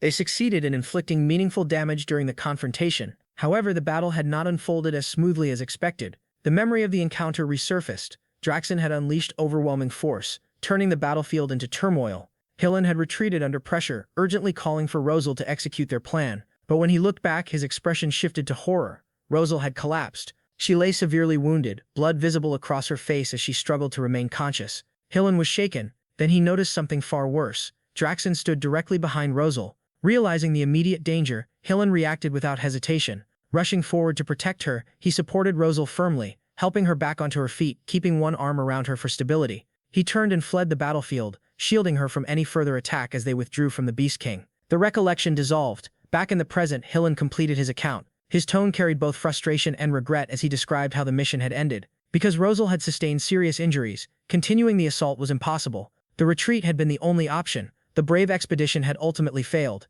Deus remained quiet after hearing everything. A subtle smile briefly touched his lips as he processed the details. Then suddenly his expression stiffened. Something clicked in his mind. The pieces aligned with unsettling clarity. In short, everything had fallen apart. Hillen continued, explaining that despite their withdrawal, they had successfully dealt a heavy blow to the Beast King. Still, many knights were severely wounded and required urgent treatment. Their forces were exhausted. On top of that, they had eliminated a significant number of demons during the clash. As Deus listened, calculations formed rapidly in his thoughts. Rosal observed him closely. The more she looked, the more curious she became. She asked who he truly was and why he was assisting them. There was also something else she couldn't ignore, a faint warmth radiating from him. The energy felt unusually pure, unlike anything she had sensed before. Before responding fully, Deus glanced at the injured knights scattered across the field. Their bodies had healed, but their spirits remained broken. Simply fixing physical wounds would not be enough. Without restored morale, they would not fight effectively, and he needed them to defeat Draxen. Unity and resolve were essential. After a brief pause, he decided it was time to reveal part of his strength. A small fiery presence hidden within him stirred. He instructed everyone to follow him quietly. Then he began, rising into the air. The knights stared in shock. Rosal immediately recognized the energy forming around him. A golden flammable-like aura expanded outward. Behind him, a massive silhouette resembling a phoenix unfolded its blazing wings, dominating the sky with radiant power. The atmosphere transformed completely. Deora spoke clearly. He revealed that he was the wielder of the phoenix. His name was Pale and his objective was simple: to defeat the Beast King. Rosal's eyes widened. The phoenix was a legendary existence. The overwhelming surge of energy she had sensed earlier now made sense. That immense presence had likely been his. Judging purely by mono output, his strength was comparable to that of elite 10-star warriors. She felt a surge of hope. If she fought alongside him, victory against the Beast King might truly be achievable. The display quickly revitalized the battlefield. Knights who had been emotionally drained began regaining confidence. One by one they straightened their posture and rose to their feet. Hillen felt his determination returning as well. Though Diaz was operating under a new identity, his leadership and strategy naturally guided the group forward. None of them realized that the mysterious warrior known as Pale was in truth the very Demon King himself. Draxen stands before his companions declaring his intent to reclaim the tower. He reveals that he used far more demonic energy than expected. Because of this, he was only able to obtain a single black box key. Deciding to leave the other for later, he grips the black key tightly, preparing to open the box. His focus sharp and unwavering. He calls out toward his unseen opponent as he begins opening the black box of a consenting Demon King. A dark and powerful aura erupts outward, filling the space with an ominous presence. Draxen demands to witness everything, seeking to uncover all hidden truths, but as the process continues, something feels wrong. He realizes the black box is not being manipulated. Instead, he himself is being affected. Shock overtakes him as he struggles to accept it. The truth becomes undeniable. The black box cannot be controlled at all. The cryptic indicator confirms it with 96% certainty. Frustration surges as he recalls past actions. Finally understanding the reason behind them, urgency fills his mind as he decides to inform the other Demon Kings. At that moment, his servant rushes in, bringing alarming news.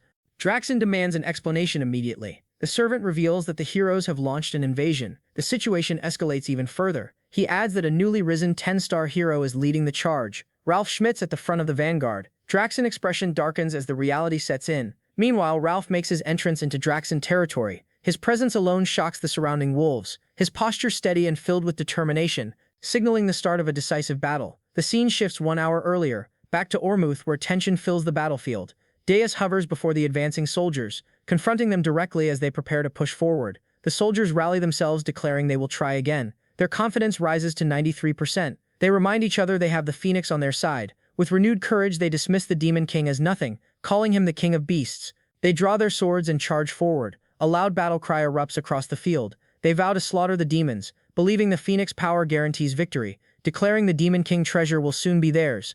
Observing this, Daze notes their morale has recovered, yet he remains uncertain about one thing: whether they can fully control the Phoenix mana. As events continue, the scene shifts again. Daze speaks calmly with Helene and Roselle. He acknowledges that 10-star heroes alone are not enough. expressing the need for reinforcements. Roselle smirks confidently at this, revealing that luck is on their side. A powerful hero has just requested to join. At that moment, a new presence arrives. Days immediately recognizes him. It is Ralph, a 10-star hero, known as the strongest among shield masters, serving as the vanguard of this mission. His arrival shifts the balance instantly, adding weight to the conflict ahead. The scene returns to the present, inside Draxen Kingdom where Ralph is already fighting. He moves effortlessly through the battlefield, slaughtering wolves while blocking attacks with ease. His shield radiates overwhelming spiritual power. Each roar from it spreads fear among enemies, driving them into panic and destruction. Watching this, Deus reflects deeply, recognizing Ralph as the second strongest tank. He understands the nature of his shield, a weapon capable of reflecting any impact. Deus knows how dangerous he truly is because in a past life Ralph helped defeat him, and even mocked him afterward. Anger rises within Deus at the memory. He wants to tear Ralph apart immediately, but he restrains himself, knowing Draxen is the true priority. Rosal then informs him of something. Ralph only arrived after the expedition ended. Frustration fills her voice. She clenches her teeth in anger. If he had come earlier, things would be different. Together they could have won without losses. Meanwhile, the troops continue advancing. They announce the first floor has been cleared. Confidence continues to rise among them. They push forward, eager to face the Demon King, determined to end everything. But Deus warns Rosal seriously. Confidence is fine, but underestimating a Demon King is fatal. Rosal questions his warning. Deus explains that every Demon King holds a trump card, something revealed only at the brink of death, a final instinctive move capable of changing everything. As he thinks further, he considers a possibility. If Draxen reclaimed the tower and used his energy, then he would not have enough left to stop them. In that case, a rare opportunity appears. For the first time, Deus might witness the hidden trump card. The scene shifts to the Beast Tower. Reaching the 13th floor, the Demon King chamber, an eerie silence fills the space. Draxen sits alone upon his throne, his presence dominating the entire room, his eyes glowing deep blood red. At that moment, Ralph and his knights arrive. They step inside cautiously, sensing that Draxen has been waiting. They scan the area in confusion. No demons are present at all. Even though this is the final floor, they question why only the Demon King remains, recalling how it was once filled with enemies. Without warning, Draxen raises his hand. A sphere of demonic energy forms instantly. He speaks with contempt, calling them insects. He shows no surprise at their return, though he did not expect them so soon. He reveals he has been preparing for this moment. Rosal is shocked by the dense energy, realizing all demons are gone for a reason. Draxen opens his mouth, releasing a beam of aura. He confirms he gathered all his vassals into himself, planning to eliminate them in a single strike. Deus analyzes the situation carefully. This breaks standard dungeon strategy. Instead of placing strong enemies on upper floors, Draxen absorbed everything into himself. His red eyes glow even brighter. He declares he will erase them completely, ensuring they never return again. Helen, Rosal, and Deus are visibly shaken, while Ralph remains calm and focused. Deus senses something critical approaching. The moment is coming. Suddenly, Draxen unleashes a deafening roar. Dark red energy explodes from his body. Two knights rush forward to attack. Another knight shouts a warning from behind, telling them to stop immediately, but they ignore it, believing this is the perfect moment to strike. Their confidence shatters instantly. Draxen power erupts violently. A massive shockwave blasts through the room, sending everyone flying backward. Even Ralph is shaken by the force. Helen realizes the terrifying truth. Draxen magic has reached another level. Rosal cannot believe their attacks failed so easily. She recognizes this as the true power of the Beast Demon King, now far stronger than before. Draxen stands surrounded by overwhelming aura. The entire chamber is filled with dark red energy. His glare alone instills fear. Knights begin trembling uncontrollably. Some struggle even to breathe. At that critical moment, Deus takes action. He activates a high-ranked defensive spell, Protect Phoenix from his back. Two radiant wings emerge behind him. The atmosphere shifts instantly. The others feel relief and gratitude, recognizing it as a legendary ability. They vow never to forget this moment, but Deus remains focused. He cannot allow Draxen to grow stronger. Creating a barrier, he protects everyone inside. He orders them not to step out, saying they will only become a burden. Grateful, they thank him sincerely. Deus steps forward without hesitation. Helen, Rosal, and Ralph follow beside him. Together they prepare to confront Draxen. Observing them, Draxen notes only four can still move. His attention locks onto one figure. The red-haired individual irritates him greatly. It becomes clear he does not recognize Deus. Under his new identity, Deus smirks quietly at this advantage, knowing this ignorance gives him an edge. As the battle reaches its decisive moment, the final clash is about to begin. The battle reached a boiling point as Draxen finally recognized Deus. Rage exploded within him as he roared about the theft of the Phoenix. Enraged that Deus dared to step foot inside his tower, his fury shook the surroundings, but Deus remained completely unfazed. With calm authority, Deus silenced him, creating a domain and activating sound removal magic. A faint smirk appeared as he declared control over every sound. The battlefield shifted instantly. Roselle immediately understood the brilliance of the move. Draxen's roar was completely nullified. At the same time, enemies could not hear spell chants. the advantage had subtly shifted in their favor. Without hesitation, Deus unleashed high-rank binding magic. Sage's chains shot forward to restrain Draxen, but Draxen responded with overwhelming force, roaring in fury as he shattered the chains effortlessly. The gap in power became clear. Draxen declared it was not a fight but a hunt, promising to tear them apart piece by piece. Even then, Deus remained calm, mocking him by saying he could not hear the barking. The silence remained focused solely on Draxen. Rosal urged the others to focus on Pale. At that moment, Deus launched a direct assault. A massive explosion erupted on impact. The battlefield descended into chaos. Both sides exchanged relentless blows. Their movements became faster and unpredictable. Deus moved so fast Rosal could no longer track him. Hillen dismissed the concern, saying following orders was enough. Draxen continued roaring in disdain, calling their actions madness, yet he acknowledged they dared challenge him. The tension continued to rise. Deus suddenly shifted direction at incredible speed, attempting to reposition himself. Draxen reacted instantly, warning him he would not leave alive, calling his name with burning rage. At that moment, Deus locked eyes with him. A memory surfaced from before the battle. He had explained the strategy to his team. Speed was the key to defeating Draxen. Draxen's massive body was matched with terrifying reflexes. They needed to bind his feet and exploit his weakness. Hillen doubted himself, questioning if he could keep up. Deus reassured him confidently, promising to give a signal. Hillen was confused about what that signal meant. The memory faded. The present battle resumed instantly. Draxen lunged forward to crush Deus, believing he had finally caught him, but Deus dodged effortlessly. Then suddenly he stopped moving, revealing Armani's orb with a smirk. Draxen mocked the attempt, calling the orb useless. Deus calmly clarified its purpose. It was meant to reveal a master's location to a vassal. Draxen scoffed, believing no vassals were present. At that exact moment, the signal was given. Hillen appeared instantly, leaping into the battlefield, activating Armani's orb.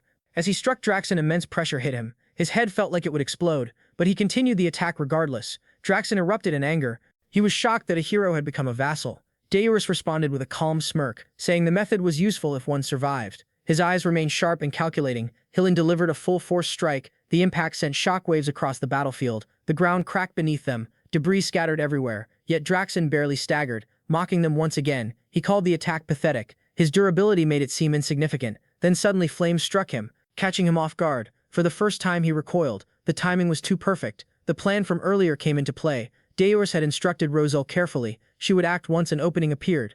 He told her to pour everything into the attack to turn her pain into power. Rosal had listened in silence. Her resolve hardened completely. Back in the present, she unleashed her full power. Mana surged violently around her. The air distorted under the pressure. She targeted Draxen directly, preparing a top-tier spell. Satellite cannon gathered immense energy. The ground cracked beneath her feet. Heat became unbearable even from afar. Then the attack was released. A massive beam tore through the battlefield, blazing with blinding intensity. It struck Draxen with devastating force. The explosion swallowed everything. Fire and destruction filled the area. Then silence followed briefly. Even the wind seemed to stop as the smoke cleared slowly. Hillen, Ralph, and Rosal watched closely, their bodies tense with anticipation. But Draxen stood once again. Rage consumed him as he mocked them. His laughter echoed with madness, sending chills through them. Deus remained calm, acknowledging such an enemy would not fall easily. There was no panic in his expression, only calculation, as if everything was expected.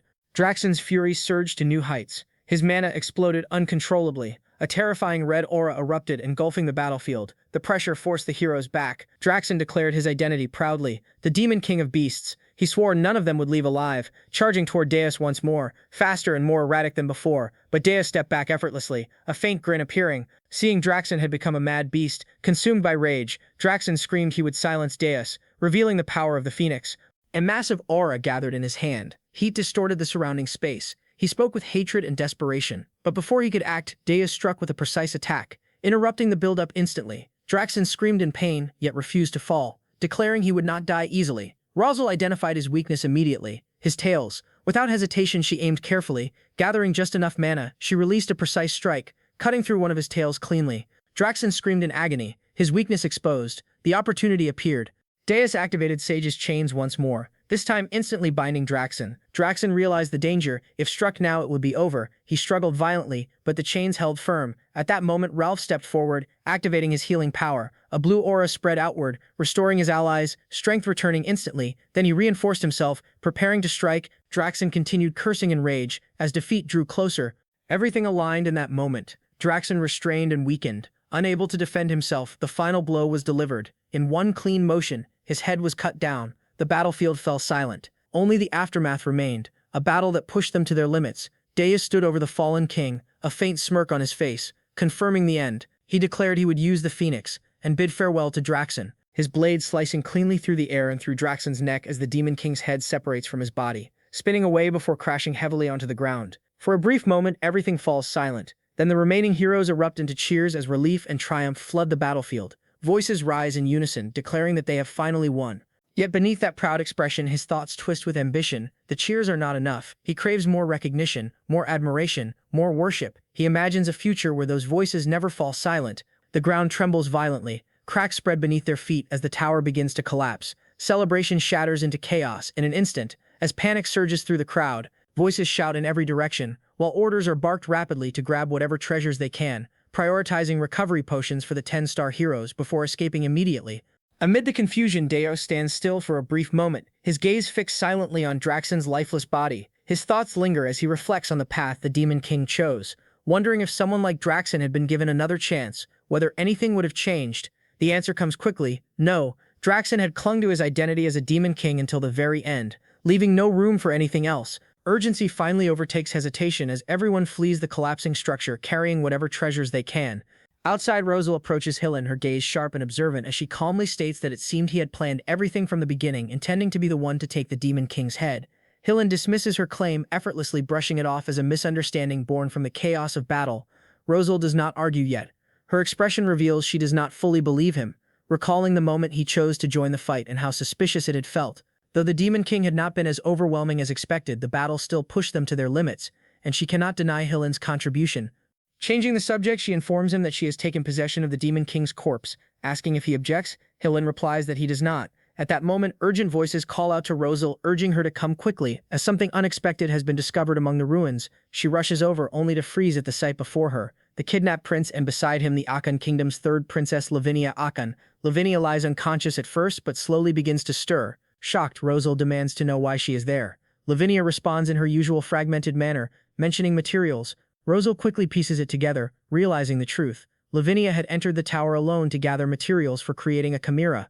The realization leaves her stunned as the recklessness of such an act defies belief. Lavinia adds scattered words about monsters, deepening Rosal's concern as she grasps the full situation. Others watch in confusion, unable to understand how Rosal can interpret her speech. Staying focused, Rosal asks if the Demon King harmed her. Lavinia replies with disjointed words about money and monsters. Rosal interprets it quickly, realizing she had been trading monsters for money. Lavinia confirms it without hesitation. Watching them leave, Deus reflects on her actions. Entering such a deadly place alone and negotiating with a Demon King for research is not just reckless, but dangerously unpredictable.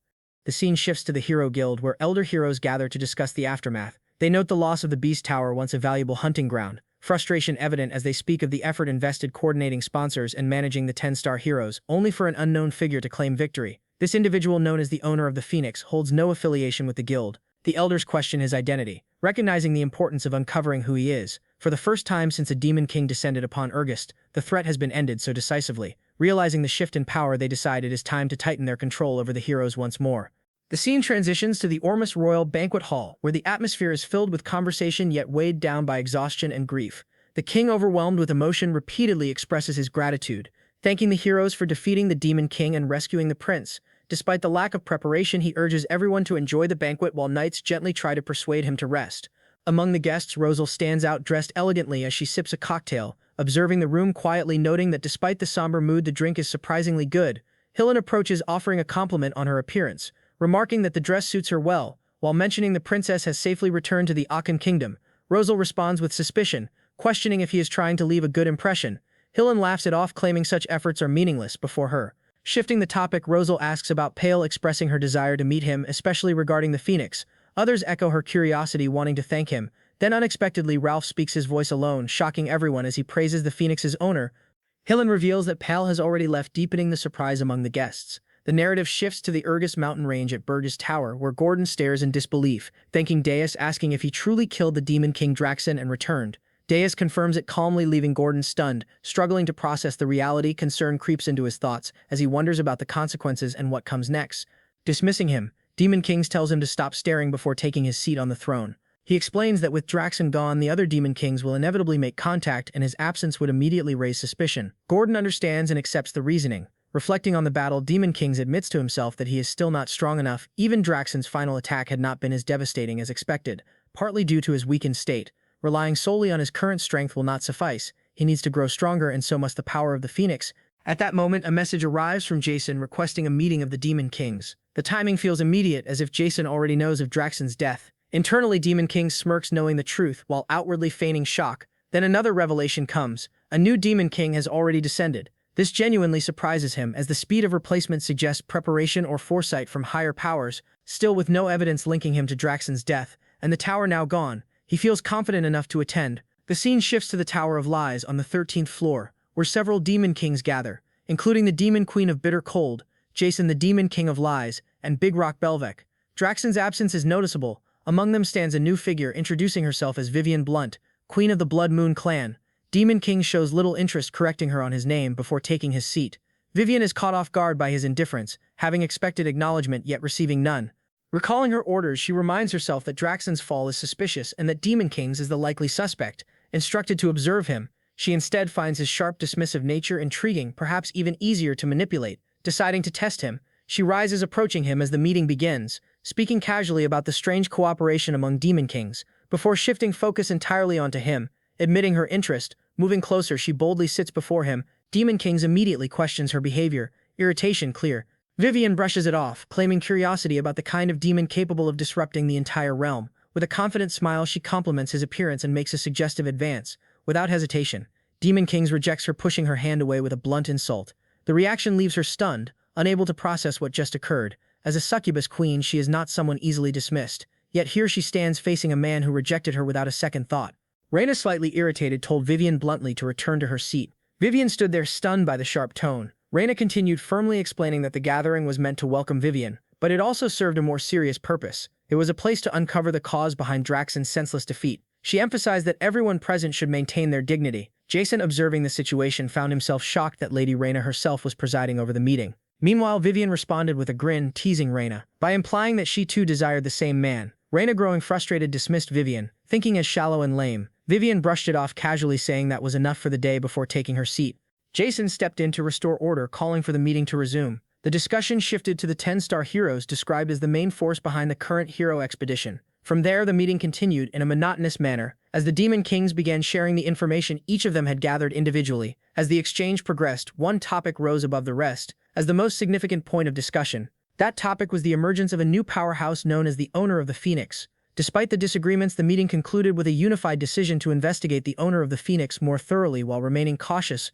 Moving forward, Daeorys reflected internally, noting that since he had been in the middle of the hero expedition disguised as Pale, the demons could not have been spying on him. His thoughts shifted to Vivian, the Inquisitor sent by Archduke Arcane. At that moment, Vivian playfully blew him a flying kiss. Daeorys turned his face away, dismissing her presence and thinking goals over girls. The scene transitioned smoothly to the first floor of Burge Tower, where Kaida observed that the surveillance around her had become lax and cautiously noted that there did not seem to be any demons nearby, while Princess Ernan was nowhere in sight.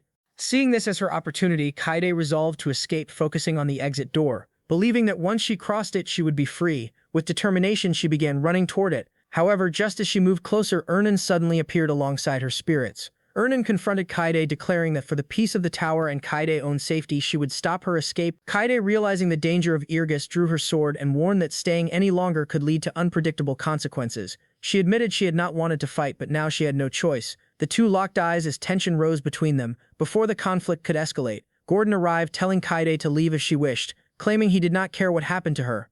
He added a dismissive remark about humans, leaving Kaide shocked and confused, unable to understand how they could kidnap her and then suddenly act indifferent. Despite her confusion, she suspected a hidden scheme at play, yet decided to take advantage of the distraction. She planned to escape the tower, survive in the Irgis mountain range somehow, and then head straight to Holton Walk to request reinforcements. Acting quickly, Katie dashed toward the door at full speed, but the moment she touched it, an overwhelming aura burst forth from the door itself. The force hurled her back violently, sending her crashing to the ground. Everyone present was shocked by what had just happened. Gordon calmly explained that such a reaction was normal, meaning anyone not permitted by the Demon King could not leave the tower. Despite the warning, Ernan approached the door as Gordon cautioned her not to touch it carelessly or she might face consequences. However, to everyone's surprise, Ernan opened the door with ease, leaving Gordon stunned. Ernan herself seemed confused, awkwardly admitting that she simply felt like she could open it. Unsure of what to do, she attempted to close it again, but at that moment, Deus appeared from outside, pushing the door open with a smirk. He questioned whether Ernan was finally attempting an escape.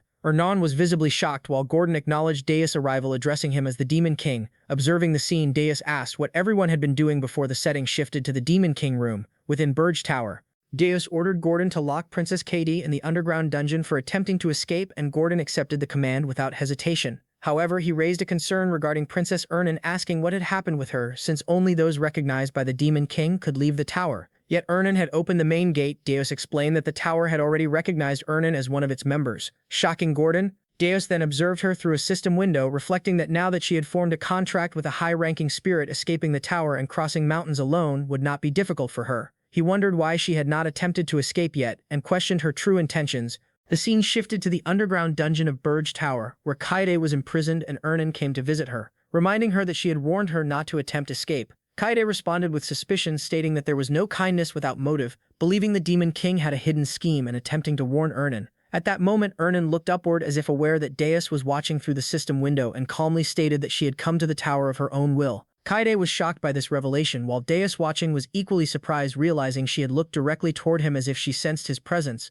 Ernan then revealed her truth, explaining that she had run away because she hated the royal palace, the royal family, and even her own father. To be precise, she admitted she had been kidnapped at first, but afterward chose not to return. Kaede was left stunned by this confession, as Deus wondered if those words were directed at him. Kaede then recalled that among the many princes and princesses of Hilderin, Ernan alone possessed overwhelming talent, questioning why someone destined to become the future queen would abandon such a brilliant future to become a subordinate of the Demon King. Ernan responded by pointing out a strange truth, revealing that there were 62 princes and princesses in the Hilderin royal family, the largest number on the continent. Yet aside from her, not a single one of them was known by name, leaving Kaede confused, as she insisted that the official number was 28. Ernan clarified that while the official count was 28, the full truth was different, and suggested that Kaede ask the emperor upon returning to the empire to learn the real answer. Kaede worried that if such a secret became public, it would damage the honor of the kingdom and the royal family. Ernan giggled, teasing Kaede by pointing out that a princess who ran away to avoid marriage should not be making such statements,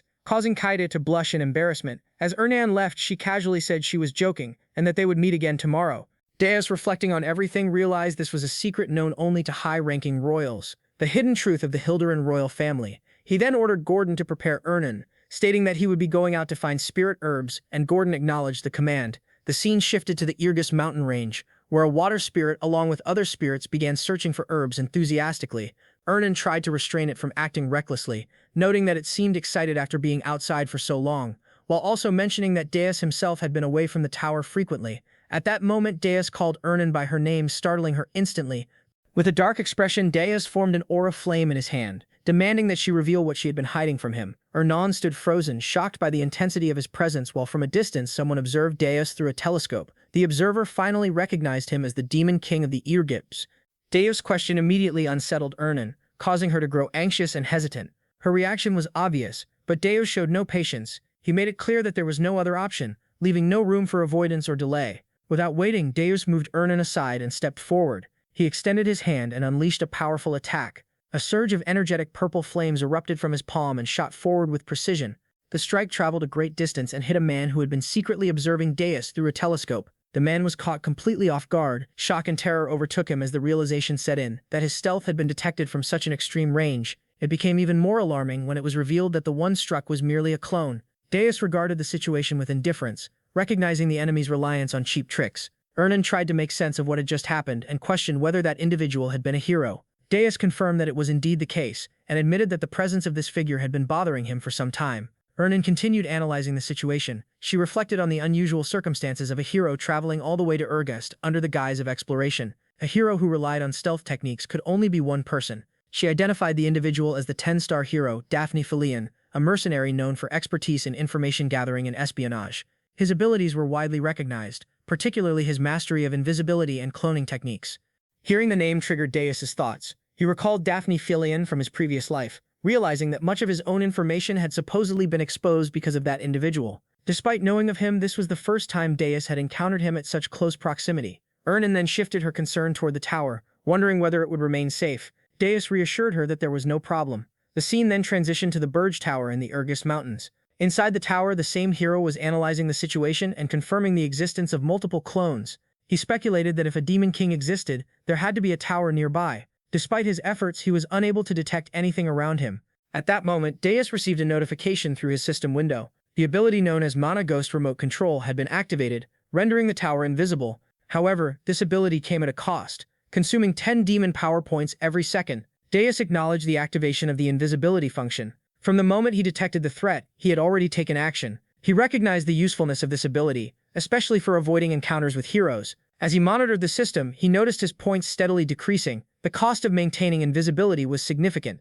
With the immediate danger under control, Deus turned his attention back to Ernan. He instructed her to continue their conversation and demanded that she reveal everything she had been hiding. He made it clear that refusal would result in her never being allowed to enter the tower again. Ernan lowered her head and remained silent for a moment. After gathering her thoughts, she decided to reveal the truth about herself. She brought up the concept of the Child of the World tree, questioning whether Deus was familiar with that magic. Meanwhile, inside the tower, Deus's guards maintained surveillance on the spy attempting to infiltrate. They reported back that the hero had emerged from the Urgus Mountains without using any stealth techniques. As expected, it appeared to be another clone. Deus acknowledged their efficiency and ordered them to locate all remaining clones and track their movements. The guards accepted the command without hesitation. At the same time, the system window continued updating. The Mana Ghost ability remained active, and the demon power points kept decreasing. Deus reflected on how close the situation had come to exposing the tower's location. Although the tower was now more reinforced than before, it was still not ready to withstand a full-scale expedition of heroes. Eliminating Daphne fully had become a necessity. Ernan then revealed that Daphne had likely come in search of her, sent by her father, the king. Deus interpreted this as the royal family's unwillingness to give up on the first princess. He connected this to her earlier mention of the Children of the World tree, suspecting a deeper link. Ernan admitted that the story was long and complex, and Deus assured her that there was time to listen. She began recounting the past. The kingdom of Hilderan had once been a powerful empire. However, after enduring several wars, its national strength declined significantly, reducing it to a mere kingdom. Her father, the king, desired to restore it to its former imperial glory. To achieve that goal, he believed that instead of relying on tens of thousands of soldiers, what was truly needed was a single genius mage capable of dominating the battlefield. However, geniuses could not simply be created through education, nor were they easy to find naturally. Deus began to suspect the truth behind her words, and Ernan confirmed it. The Child of the World tree was the answer, a form of magic capable of creating humans. The revelation stunned Deus, his eyes widening as the implications sank in. Ernan continued explaining that from the fetal stage, an immense amount of mana was forcibly injected into developing bodies. The success rate was extremely low, with only a small fraction true prodigies emerging from the process. The goal was to create magical geniuses with exceptional sensitivity to mana. She added that humans were capable of acts strikingly similar to those of demons. Deus questioned how such a process could even be endured. It seemed impossible for either the fetus or the mother to survive such strain. Ernan confirmed the fear. Many had died during the process, and even those who survived were often left deformed and perished shortly afterward. Only the successful cases were ever presented to the public. As this heavy truth settled in, Deus noticed something unusual behind Ernan. A creature resembling a one-eyed octopus-like demon had appeared. He quickly assessed the situation. The creature had likely been drawn by the demonic power he had unleashed earlier. Judging by its presence and aura, it was a monster of superior rank. Deus once again extended his hand, gathering mana within his palm as its energy condensed into a destructive force, and ordered Ernan to step aside, addressing her firmly as the princess. However, Ernan did not retreat. Instead, she raised her hand alongside her water spirit, preparing her own attack. As she stood her ground, she revealed that she was among the successful outcomes of that forbidden magic, a being created as an overwhelming genius. At the same moment, the demon formed a powerful red mana circle, its energy swirling violently before being hurled toward them. The air trembled under the pressure of the attack, yet Ernan reacted instantly. Through her water spirit, she manipulated the surrounding water, compressing it into a sharp, ice-like spear. With precision and speed, the attack was launched forward, piercing straight through the demon's body and ending its existence in a single decisive strike. As the demon fell, Deus observed the outcome in silence before acknowledging the feat. The fact that a human had eliminated a higher-ranking monster in an instant made it clear why the king refused to abandon his ambitions. Ernan, however, did not take pride in her strength. A sense of guilt weighed heavily on her as she described her power as something stained with blood. Deus responded by pointing out the contradiction. With such immense power and a position so close to the throne's succession, her claim of not wanting to return to the kingdom sounded unbelievable. He questioned whether she truly expected that explanation to be accepted. Ernan, now visibly irritated, insisted that she was telling the truth. She demanded that she be taken along, just as a magical artifact had been used on Hillen. Her tone carried urgency, emphasizing her sincerity. Deus dismissed the request, explaining that the Armani orb could not withstand the mana of spirits. Raising his hand once more, he gathered mana again. He demanded that she reveal her true intentions. Frustration overtook Ernan. With a sudden movement, she grabbed Deus's hand and pressed it against her chest. Her voice rose as she insisted that the truth had been told all along. Caught off guard, Deus reacted with shock, questioning her actions and demanding that she release his hand. Ernan insisted that the heartbeat could be heard, using it as proof that nothing but the truth had been spoken. Her words left Deus momentarily confused, but then something unusual occurred. Through her, he began to sense something deeper. It was as if a phoenix existed within her, allowing him to perceive her internal state. The rhythm of her heart became clear, conveying emotions directly: shame, anger, and disappointment, all blending together within her. Ernan, slightly embarrassed yet still holding on to her anger, explained that this was a method of communication used by spirits. When mana was pure, it allowed one to perceive subtle waves that revealed the feelings of others. She reaffirmed that everything she had said was the truth. Deus, reflecting on what had been sensed, acknowledged internally that her words aligned with those emotions. Ernan then revealed something more personal. From the very first moment she saw the Demon King, she had sensed something different about him compared to the others, and that difference had given her hope. Deus reacted with confusion and disbelief when she spoke of needing help, struggling to understand what was being implied. With urgency and desperation, Ernan pleaded for assistance. Her intention was declared clearly: she wanted to bring down Hilderan itself. The statement left Deus stunned. Even as the words were processed, disbelief lingered, and the question remained whether such a claim could truly be taken as the truth. After hearing everything Ernan had explained, Deus finally accepted her words and chose to trust her. Ernan responded with quiet gratitude as her face turned slightly red. Watching them, Naruniel could not resist teasing. She became curious about what was happening between them and wondered how they had grown so close without her noticing. She playfully accused Ernan of pretending to be innocent while hiding something. Deus was left surprised by her reaction, while Ernan, flustered and shy, tried to explain that it was not like that and that it was only the spirit's method of communication. Naruniel continued teasing with a soft chuckle, implying the exchange seemed deeper than simple communication, clearly enjoying the moment before the topic shifted. Bringing the focus back, Deus acknowledged that he understood Ernan's seriousness. He suggested continuing the discussion about Hilderan once they returned to the tower, and Ernan agreed without hesitation. Before moving on, Deus gave another instruction, ordering Ernan to use the spirits to locate the real body of Daphne Filian since they planned to capture him. As the scene shifted, the surroundings changed into a freezing mountain where heavy snowfall covered everything. In this harsh environment, Daphne, known as the hero, reflected on his cloning magic. His ability allowed multiple clones to share power, but as their number increased, their individual strength weakened. Even so, the technique allowed him to search a vast area at once. Looking at the map, he analyzed the situation carefully. A Demon King's tower should be at least 50 meters tall, yet after scanning the entire region there had been no sign of it. Based on information previously provided by Lord Wharton Cullo and Lord Hillen Cargill, the route and timing of the hero expedition had already been calculated with high accuracy. With that in mind, he concluded the tower had to be nearby. He scanned the surroundings again, convinced it was within reach. The Demon King should also be close, yet nothing appeared. The complete absence of any trace left him unsettled as he tried to understand what was happening. Suddenly, a warning alarm rang from his map, making him realize something was wrong. His clones, capable of avoiding even high-level monsters, were being destroyed in large numbers. As the situation escalated, Deus demons moved swiftly across the battlefield and eliminated the clones one after another. After completing their task, they reported that all detected clones had been destroyed and noted that for a 10-star hero, the opponent seemed underwhelming. Hearing this, Deus smiled and ordered them to destroy every remaining target they encountered. The demons accepted the command immediately and prepared to continue their assault. Confident in his advantage, Deus began calculating his next move. He realized he still had enough points remaining and planned to eliminate all the clones before turning Daphne into a subordinate. With that accomplished, he believed he could gain control over the entire continent. However, the situation suddenly shifted when Gordon appeared through the system window with urgent news. Deus turned his attention to the update and learned something was wrong with the tower. Gordon explained that the Mona ghost was behaving abnormally and had heated up to a critical state. At the same time, the system displayed an alert stating that the tower was experiencing overload due to prolonged invisibility use. The cost to maintain invisibility had increased drastically. The updated status showed it now required 100 points per second, while the remaining demonic energy stood at 49,910. This revelation left Deus shaken as he quickly understood the severity of the situation. At this rate, there were not even 10 minutes left before failure. If he could not capture Daphne within that time, the tower's position would be exposed and the hero expedition would begin. As the pressure increased, Gordon added that outside the tower, countless clones were surrounding them from all directions. Meanwhile, the hero carefully scanned his surroundings again, yet he still could not locate the tower. The failure confused him since he was certain his calculations were correct. He became convinced the tower had to be nearby. After investing so much mana into the search, he resolved to find it at any cost. At the same time, Deus acted immediately and contacted Krutu, emphasizing that there was no time to waste. He ordered him to prevent any more clones from approaching the tower and to search every part of the area. Krutu acknowledged the command and confirmed his understanding without delay.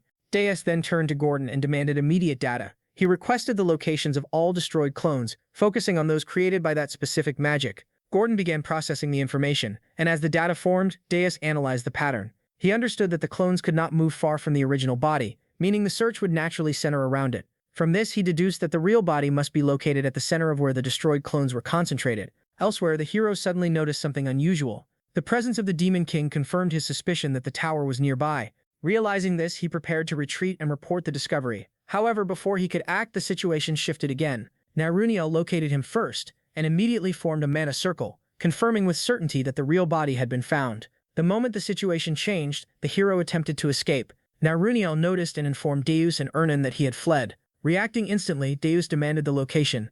Ernan responded without delay and confirmed the exact position, transmitting it directly to him. With the coordinates in hand, Deus moved swiftly and appeared in front of the fleeing hero. At the same time, he activated his Phoenix power, intensifying his presence. Facing him directly, Deus identified Daphner Filion and presented him with a choice, making it clear that survival depended on obedience.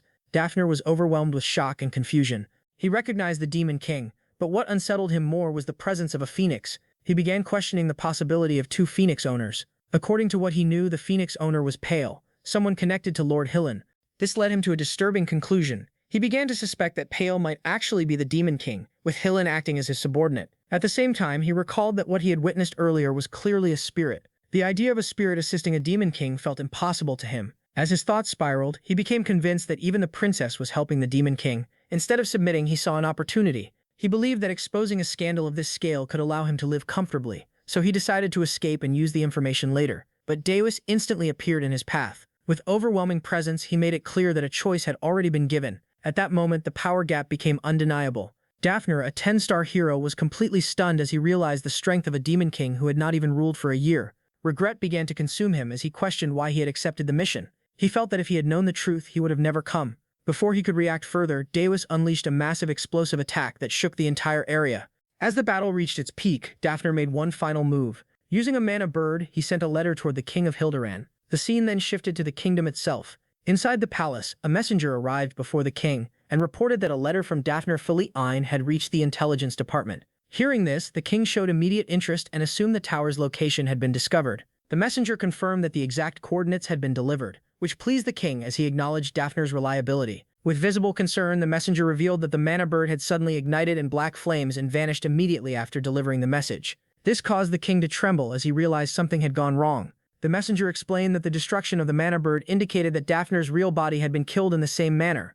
Hearing this, the king was overcome with anger as he realized he had underestimated the new Demon King. Without wasting time, he ordered immediate action. He commanded that the Hero Guild be contacted at once and demanded a general summoning of all 10-star heroes. Consumed by anger and determination, he resolved that this time he would personally kill the Demon King and bring his princess back.